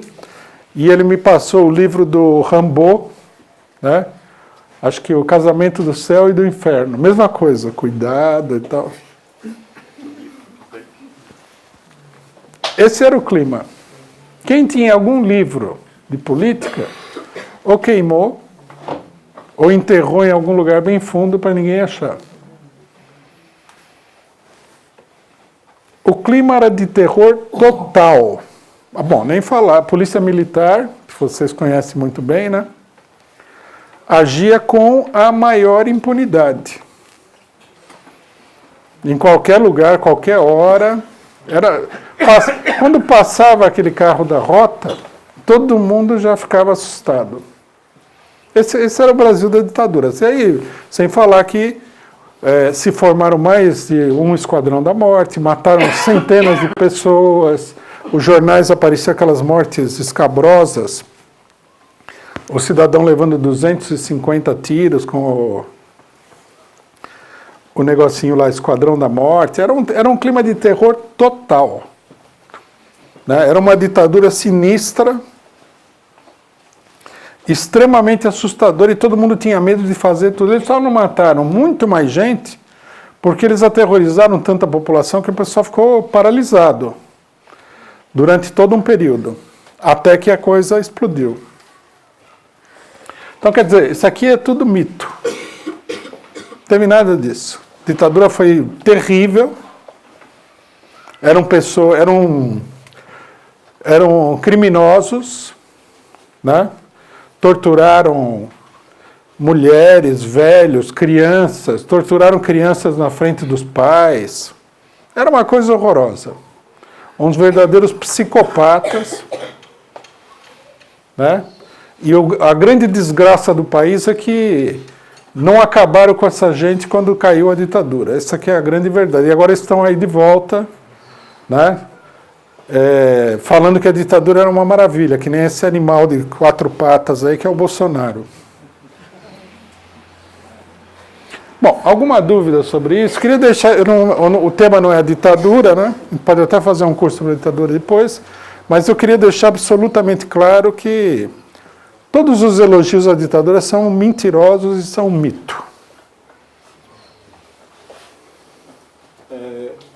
Eu quando me inscrevi ali para a pergunta, eu ia perguntar justamente sobre essa questão do milagre econômico da ditadura, justamente porque esse é um tema bastante frequente, né, quando a gente conversa sobre política com as pessoas nos vários ambientes sociais, né, e eu acho que estar aqui agora, né, partilhando aqui desse conhecimento, acho que não é um privilégio, né, acho que a gente tem de fato a responsabilidade, né, também de levar esse conhecimento também para fora daqui, né?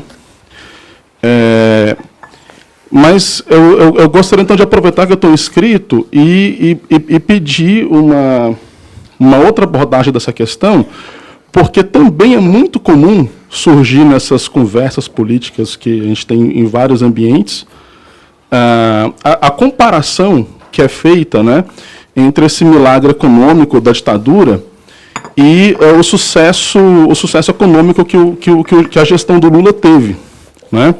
Por exemplo, é muito citado que o PIB do Brasil chegou a ser o 7º ou o 6º, que teria até ultrapassado a Inglaterra, né, em termos de PIB. Né? Rapidamente algumas pessoas surgiram para poder falar que o PIB ficou maior e tal, mas a renda per capita que são elas, né, e tal.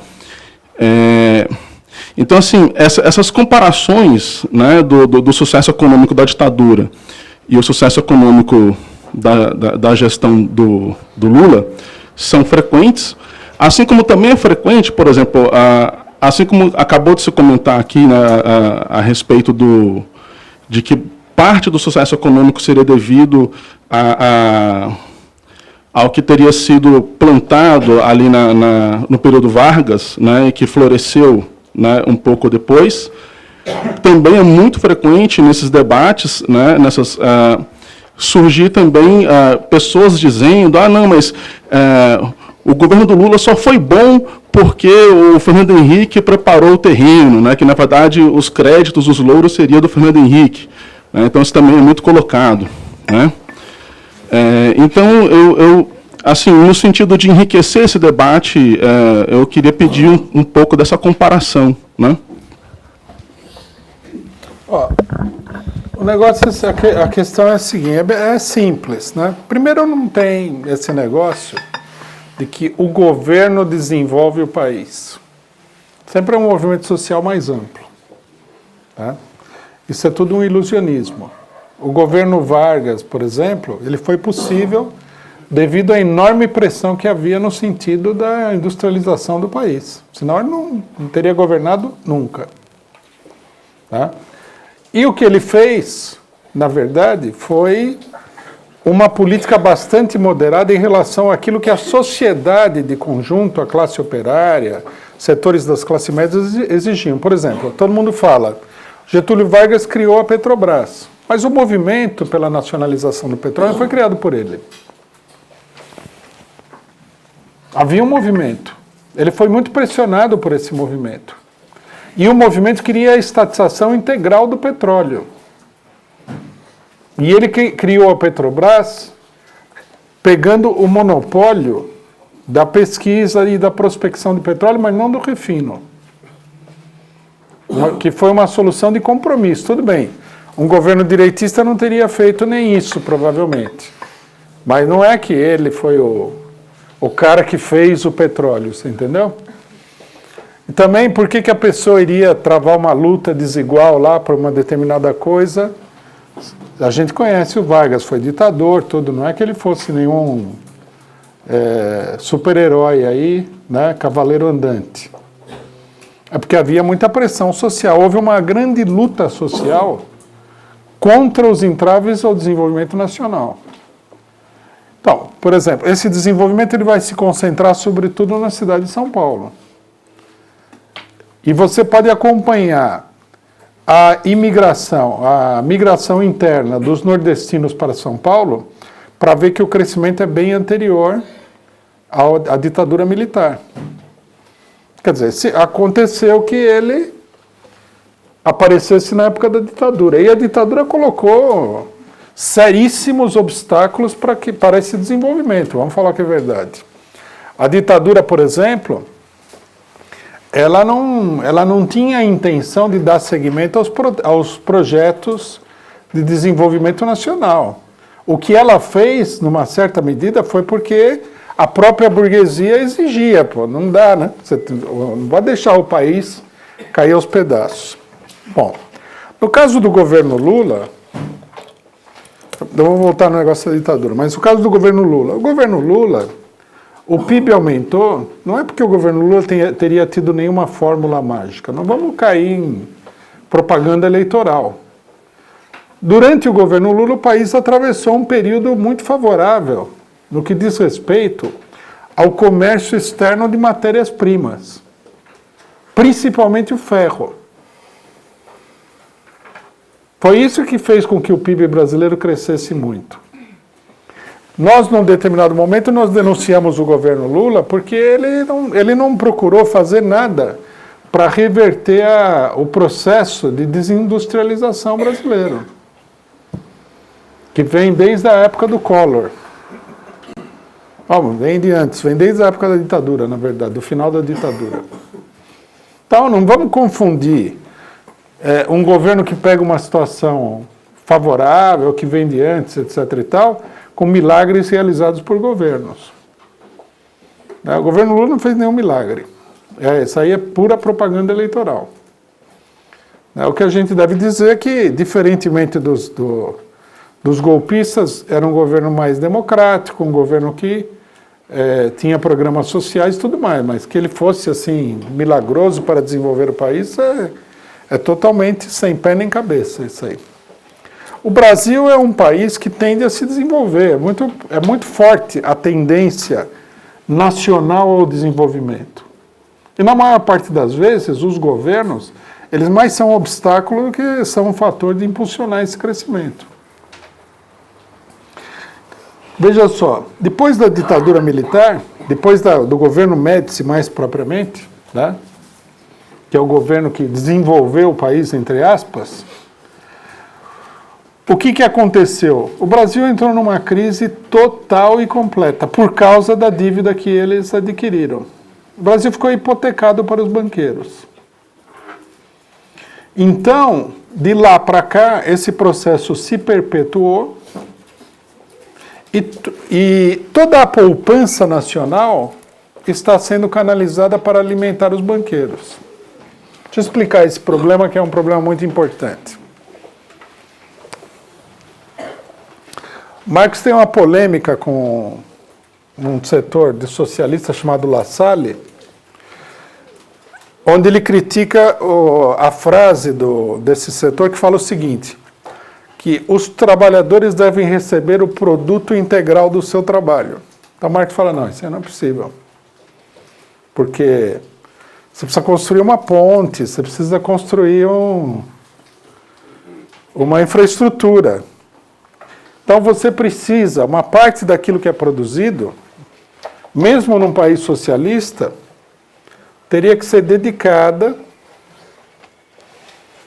a obras de interesse geral. Então, quer dizer, você não pode receber integralmente, como salário, aquilo que você produz, porque Quem que vai construir a ponte? Quem que vai construir a hidrelétrica?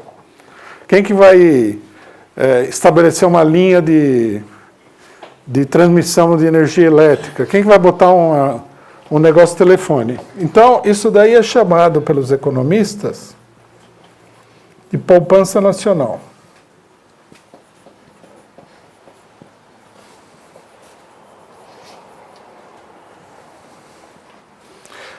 Ou, como o Marx fala, fundo de investimento.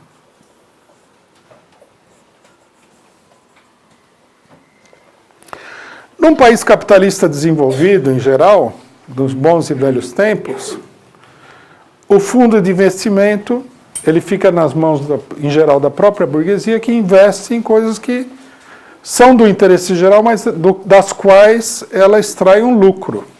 Então, a pessoa constrói uma hidrelétrica e cobra pela energia elétrica e recebe o lucro. Né? Num país atrasado, isso daqui, em geral, só pode ser feito pelo Estado. Porque o mercado interno ele não permite um retorno satisfatório.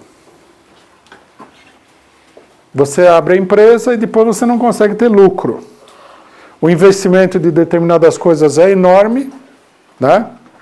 E a pessoa não tem o retorno. Ou não tem o retorno que ela gostaria de ter, às vezes tem um retorno pequeno.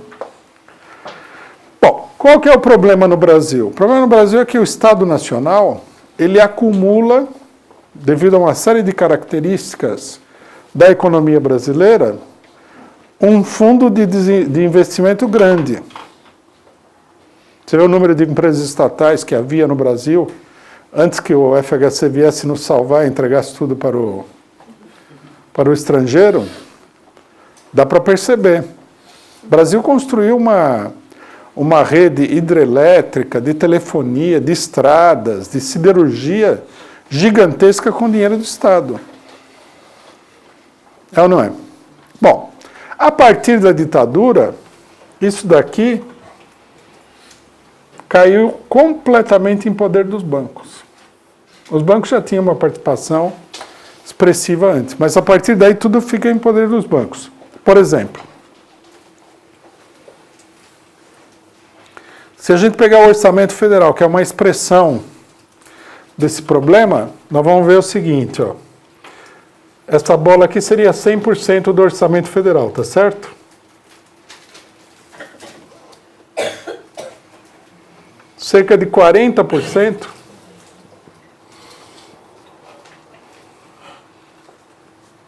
de todo o orçamento federal brasileiro vai para os bancos.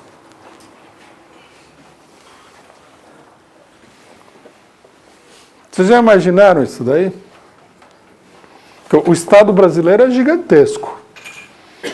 40% de tudo que o Estado arrecada, com todos os impostos, tudo, vai para os bancos. Nos estados, você tem daqui para mais. E nos municípios, você tem daí para mais também. Então, você pega um estado, o estado de São Paulo, você vai ver 40%. Cidade de São Paulo, 40%. Quer dizer, a poupança nacional, o que seria o fundo de investimento que o Estado poderia aplicar no desenvolvimento nacional, ela é canalizada para as instituições financeiras, através dos juros.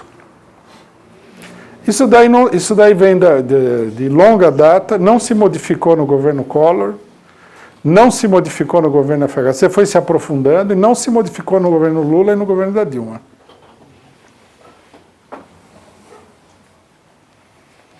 Quer dizer, nós somos um país aqui, outra coisa que nós temos que lembrar é o seguinte, cada brasileiro paga cerca de 40% dos seus rendimentos em impostos. Uma parte, os capitalistas honestos da Fiesp se apropriam através da sonegação, uma parte muito grande, e uma outra parte vai para o governo, que entrega para os bancos.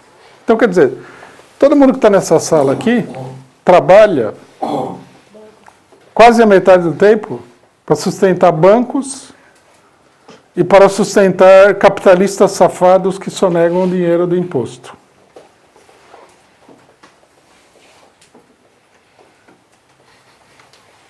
É só pensar assim, vocês, os que aqui trabalham, vamos supor, 8 horas, 4 horas vai para os bancos. Isso já descontado a mais-valia. É. Não. Sem descontar a mais-valia. Uma outra parte do seu trabalho vai para os trabalhadores. Estou falando... na verdade, não é 4 horas de trabalho. 40% do rendimento, salário que você recebe, 40% você vai pagar em impostos.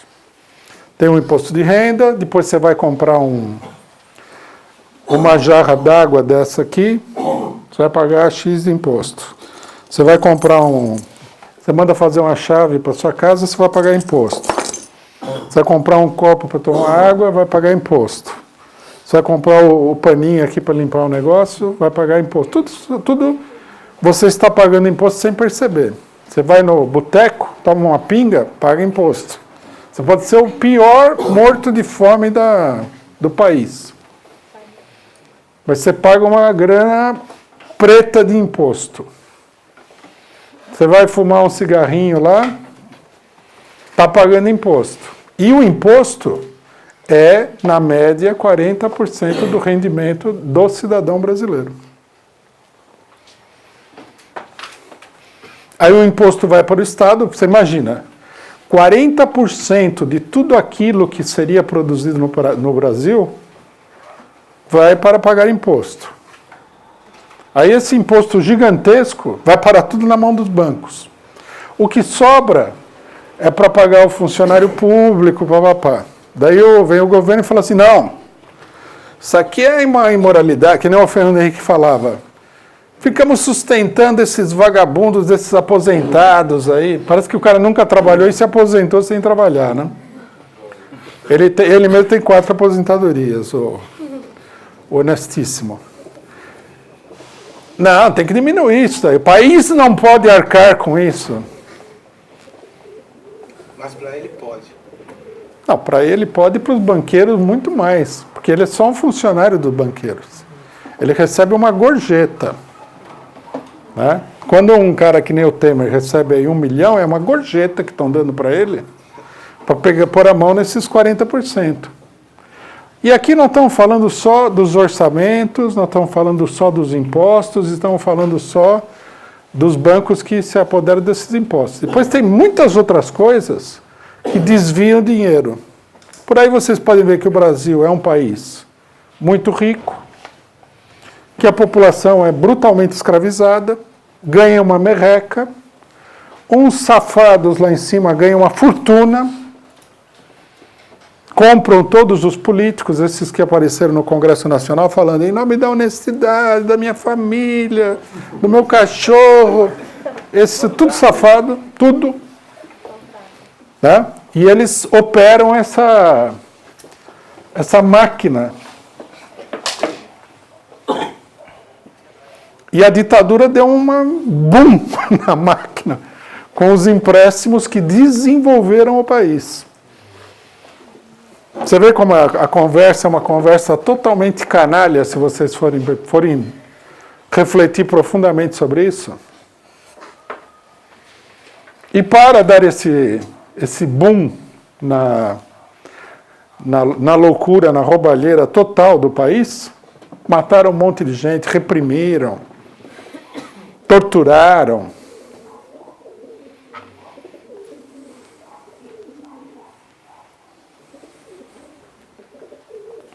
Então, quer dizer, o problema principal é esse. Se você não tiver um mecanismo, né?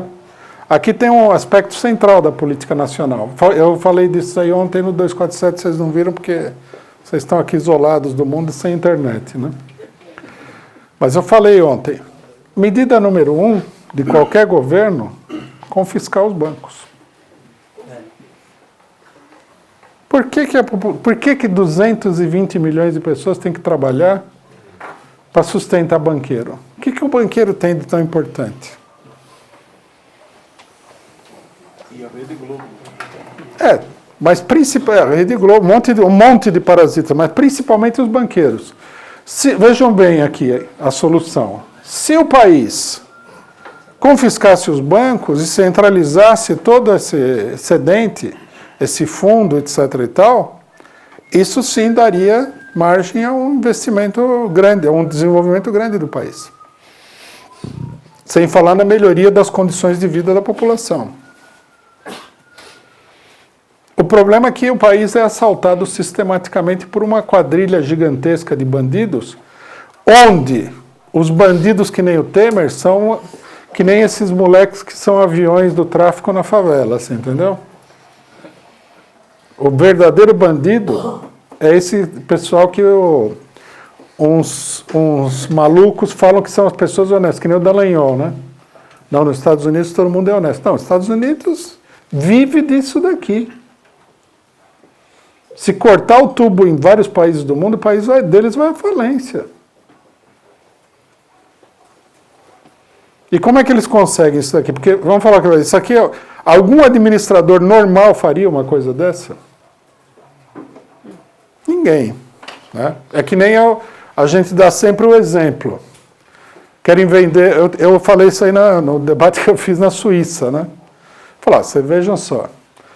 A Nestlé, que é uma empresa suíça, quer comprar o aquífero Guarani. O pessoal fala que o brasileiro é corrupto. Mas quem que vai vender 1 milhão de quilômetros quadrados de água? Pelo preço que for, nem a Suíça inteira vale 1 milhão de quilômetros quadrados de água. Não é? Ninguém vende isso daí. É como se o cidadão vendesse a própria cabeça. Falar, pode cortar e levar. Não existe esse comércio. É lógico que é um caso de corrupção, evidente, né? Então, esse aqui é o grande segredo. É muito interessante o seguinte, as pessoas poderiam falar assim, não, mas o PCO propõe isso aí porque é um partido hiperradical.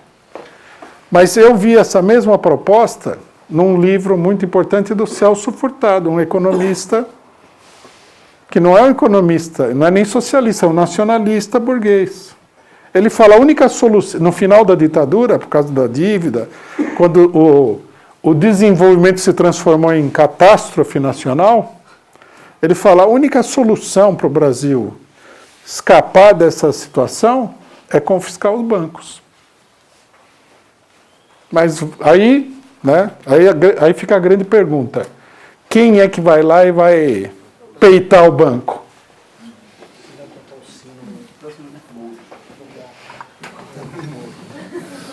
Bom, dúvidas sobre isso, companheiros? Fala. Eu tenho 2 perguntas que podem ser respondidas bem rapidamente. Primeiro sobre quando você falou que foram empurrados empréstimos, né, para os países da periferia capitalista, né, que alguns chamam de Go-Go Bank. Eu queria saber de onde veio esse dinheiro que foi depois empurrado, de onde veio esse superávit que foi depois empurrado como empréstimo para cá. E também superávit dos bancos? Que foi empurrado para cá, para a gente pegar como empréstimo. E também queria saber, porque você falou muito do pseudo-nacionalismo, né, que dizem que é nacionalismo, dos militares, eu queria saber a relação com a Amazônia, porque muitas vezes usam o exemplo da Amazônia para dizer que na verdade, na faculdade dizem muito isso, que porque eles queriam preservar a Amazônia, queriam assegurar como território nacional, tudo isso, fizeram um projeto lá da Calha Norte de Carajás, eles eram nacionalistas. Eu queria saber a relação dos militares com a Amazônia, o interesse deles e etc. Bom, sobre o dinheiro que foi emprestado aqui é o seguinte, os bancos trabalham com a aplicação do dinheiro, seja investimentos financeiros, seja investimentos produtivos. No final é tudo especulação, a gente tem que entender isso daí. Num dado momento, né, no final do período de crescimento da economia, depois da Segunda Guerra Mundial, eu vou explicar isso aqui um pouco melhor depois, a economia começou a diminuir a sua velocidade, ou praticamente parar, e, portanto, o dinheiro que vinha sendo reinvestido começou a sobrar. Não tinha onde ser investido. Então, os bancos, para não perder dinheiro, para continuar tendo os mesmos lucros de sempre, obrigaram, vamos entender bem, não é que eles emprestaram, eles obrigaram os países a contrair empréstimos altíssimos. E depois, todos esses países acabaram indo à falência. O Brasil decretou moratória da dívida externa no governo Sarney. Tá certo? Bom, sobre os militares e a Amazônia, a questão é, aí tem muito mais mito do que realidade. Por exemplo, os militares brasileiros, não sei se na época do governo Sarney, acho que na época do governo Sarney, eles contrataram uma empresa norte-americana para instalar radares na Amazônia. Não me lembro agora o nome dessa empresa. Raytheon. Projeto Sivan. Contrataram a Raytheon norte-americana. Pouco depois que eles contrataram a Raytheon, os norte-americanos decidiram bombardear a Iugoslávia, a Sérvia. Né? E a Sérvia tinha feito a mesma... Os nacionalistas sérvios tinham feito a mesma coisa que os militares nacionalistas brasileiros, comprado radares dos norte-americanos. Aí o Pentágono ligou na Raytheon e falou, faz um favorzinho para mim, desliga todos esses radares aí para poder bombardear mais facilmente o país. Aí apagaram tudo. Deram um apagão no radar da Sérvia e bombardearam o país à vontade. Bom, se isso daí é um nacionalismo, então eu preciso reescrever meu dicionário. Isso aí não tem nada de nacionalista. A Amazônia não só está desprotegida, como... Vocês não ouviram a declaração do nosso sapientíssimo Bolsonaro? Olha, pessoal, a Amazônia não é nossa. Estão entregando isso daí, pô. Estão fazendo operação conjunta com o exército norte-americano na Amazônia. Esses militares, eles não têm nada de nacionalistas, não. Pode ter, alguns setores dentro dos militares sejam nacionalistas. Também não vou dizer que todo mundo é igual. Mas a cúpula é profundamente entreguista. A Amazônia precisaria ter um programa, né, de defesa da Amazônia, que é o território nacional, está ameaçado pelos norte-americanos.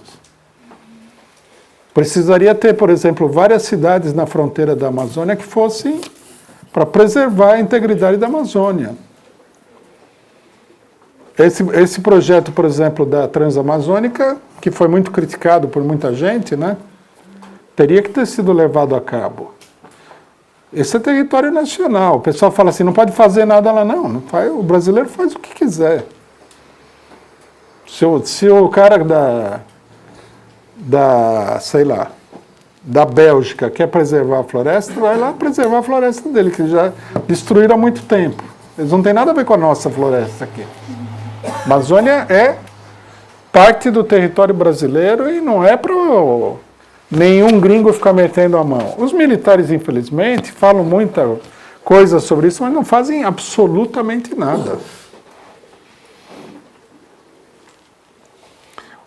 E a esquerda, né, nem falar da esquerda, porque eu fui num programa de rádio uma vez, em Roraima, e o cidadão perguntou, você é a favor da defesa, da proteção da Amazônia? Eu falei, lógico. Aí ele falou, é mesmo? Ele acha assim que quem defende a Amazônia são os militares, a esquerda é a favor de entregar a Amazônia. Não tem nada a ver. Tem esquerdista aí que é louco, né? A gente sabe, não preciso nem ficar batendo nessa tecla. Mas os militares não estão defendendo a Amazônia, não. Vamos lá? Tem pergunta?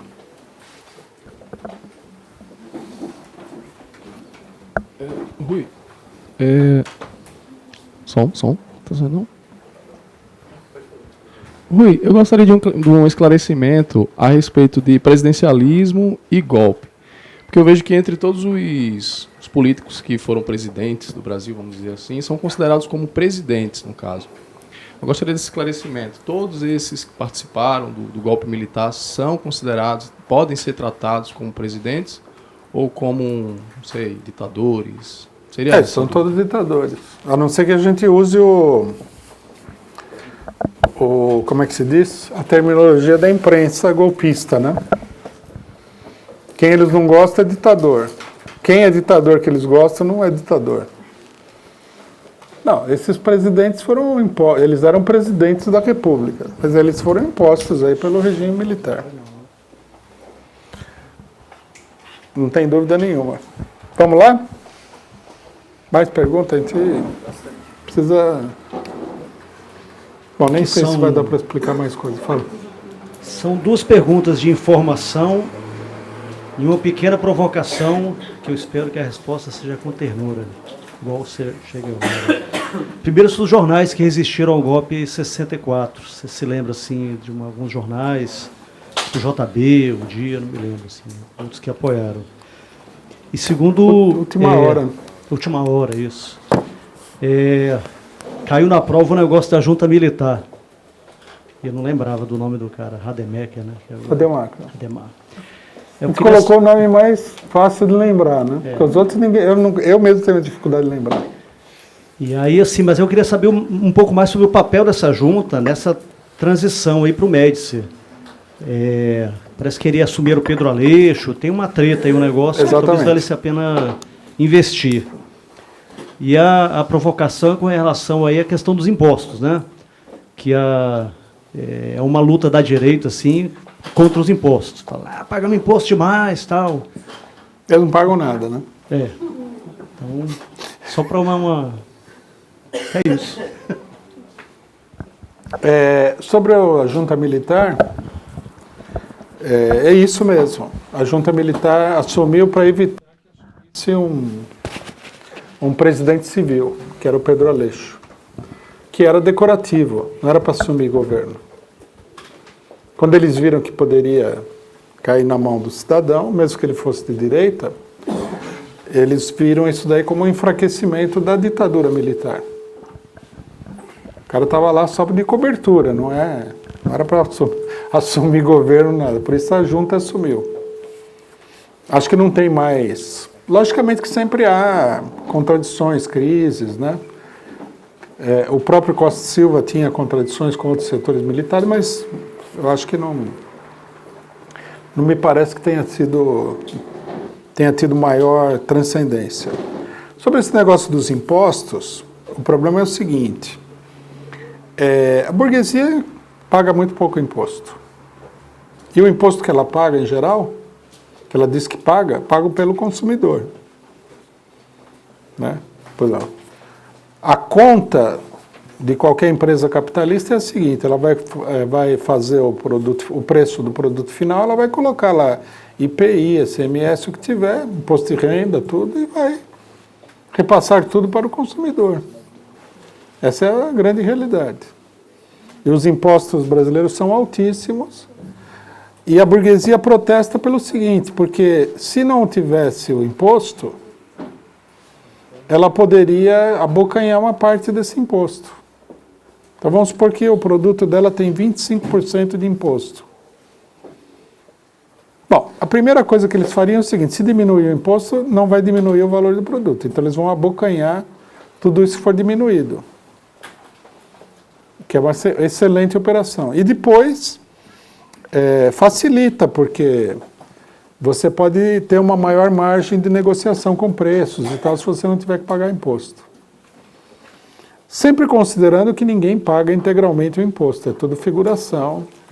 Uma das pessoas mais importantes na empresa capitalista é o contador, que encontra 7.000 maneiras legais e ilegais de desviar o imposto. Né?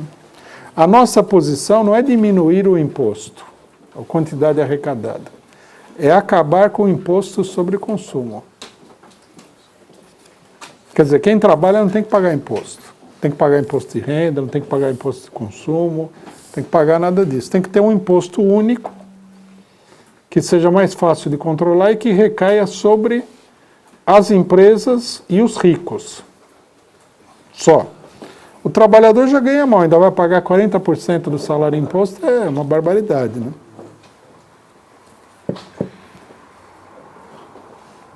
Acabou? O que eu estou vendo aqui é que é 15 para as 3, né? Acho que é melhor, para não ficar um negócio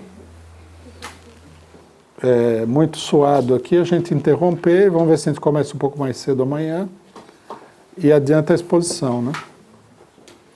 Se a gente ficar para trás, em algum dia a gente faz uma exposição à tarde e recupera o tempo perdido. Encerramos então, companheiro?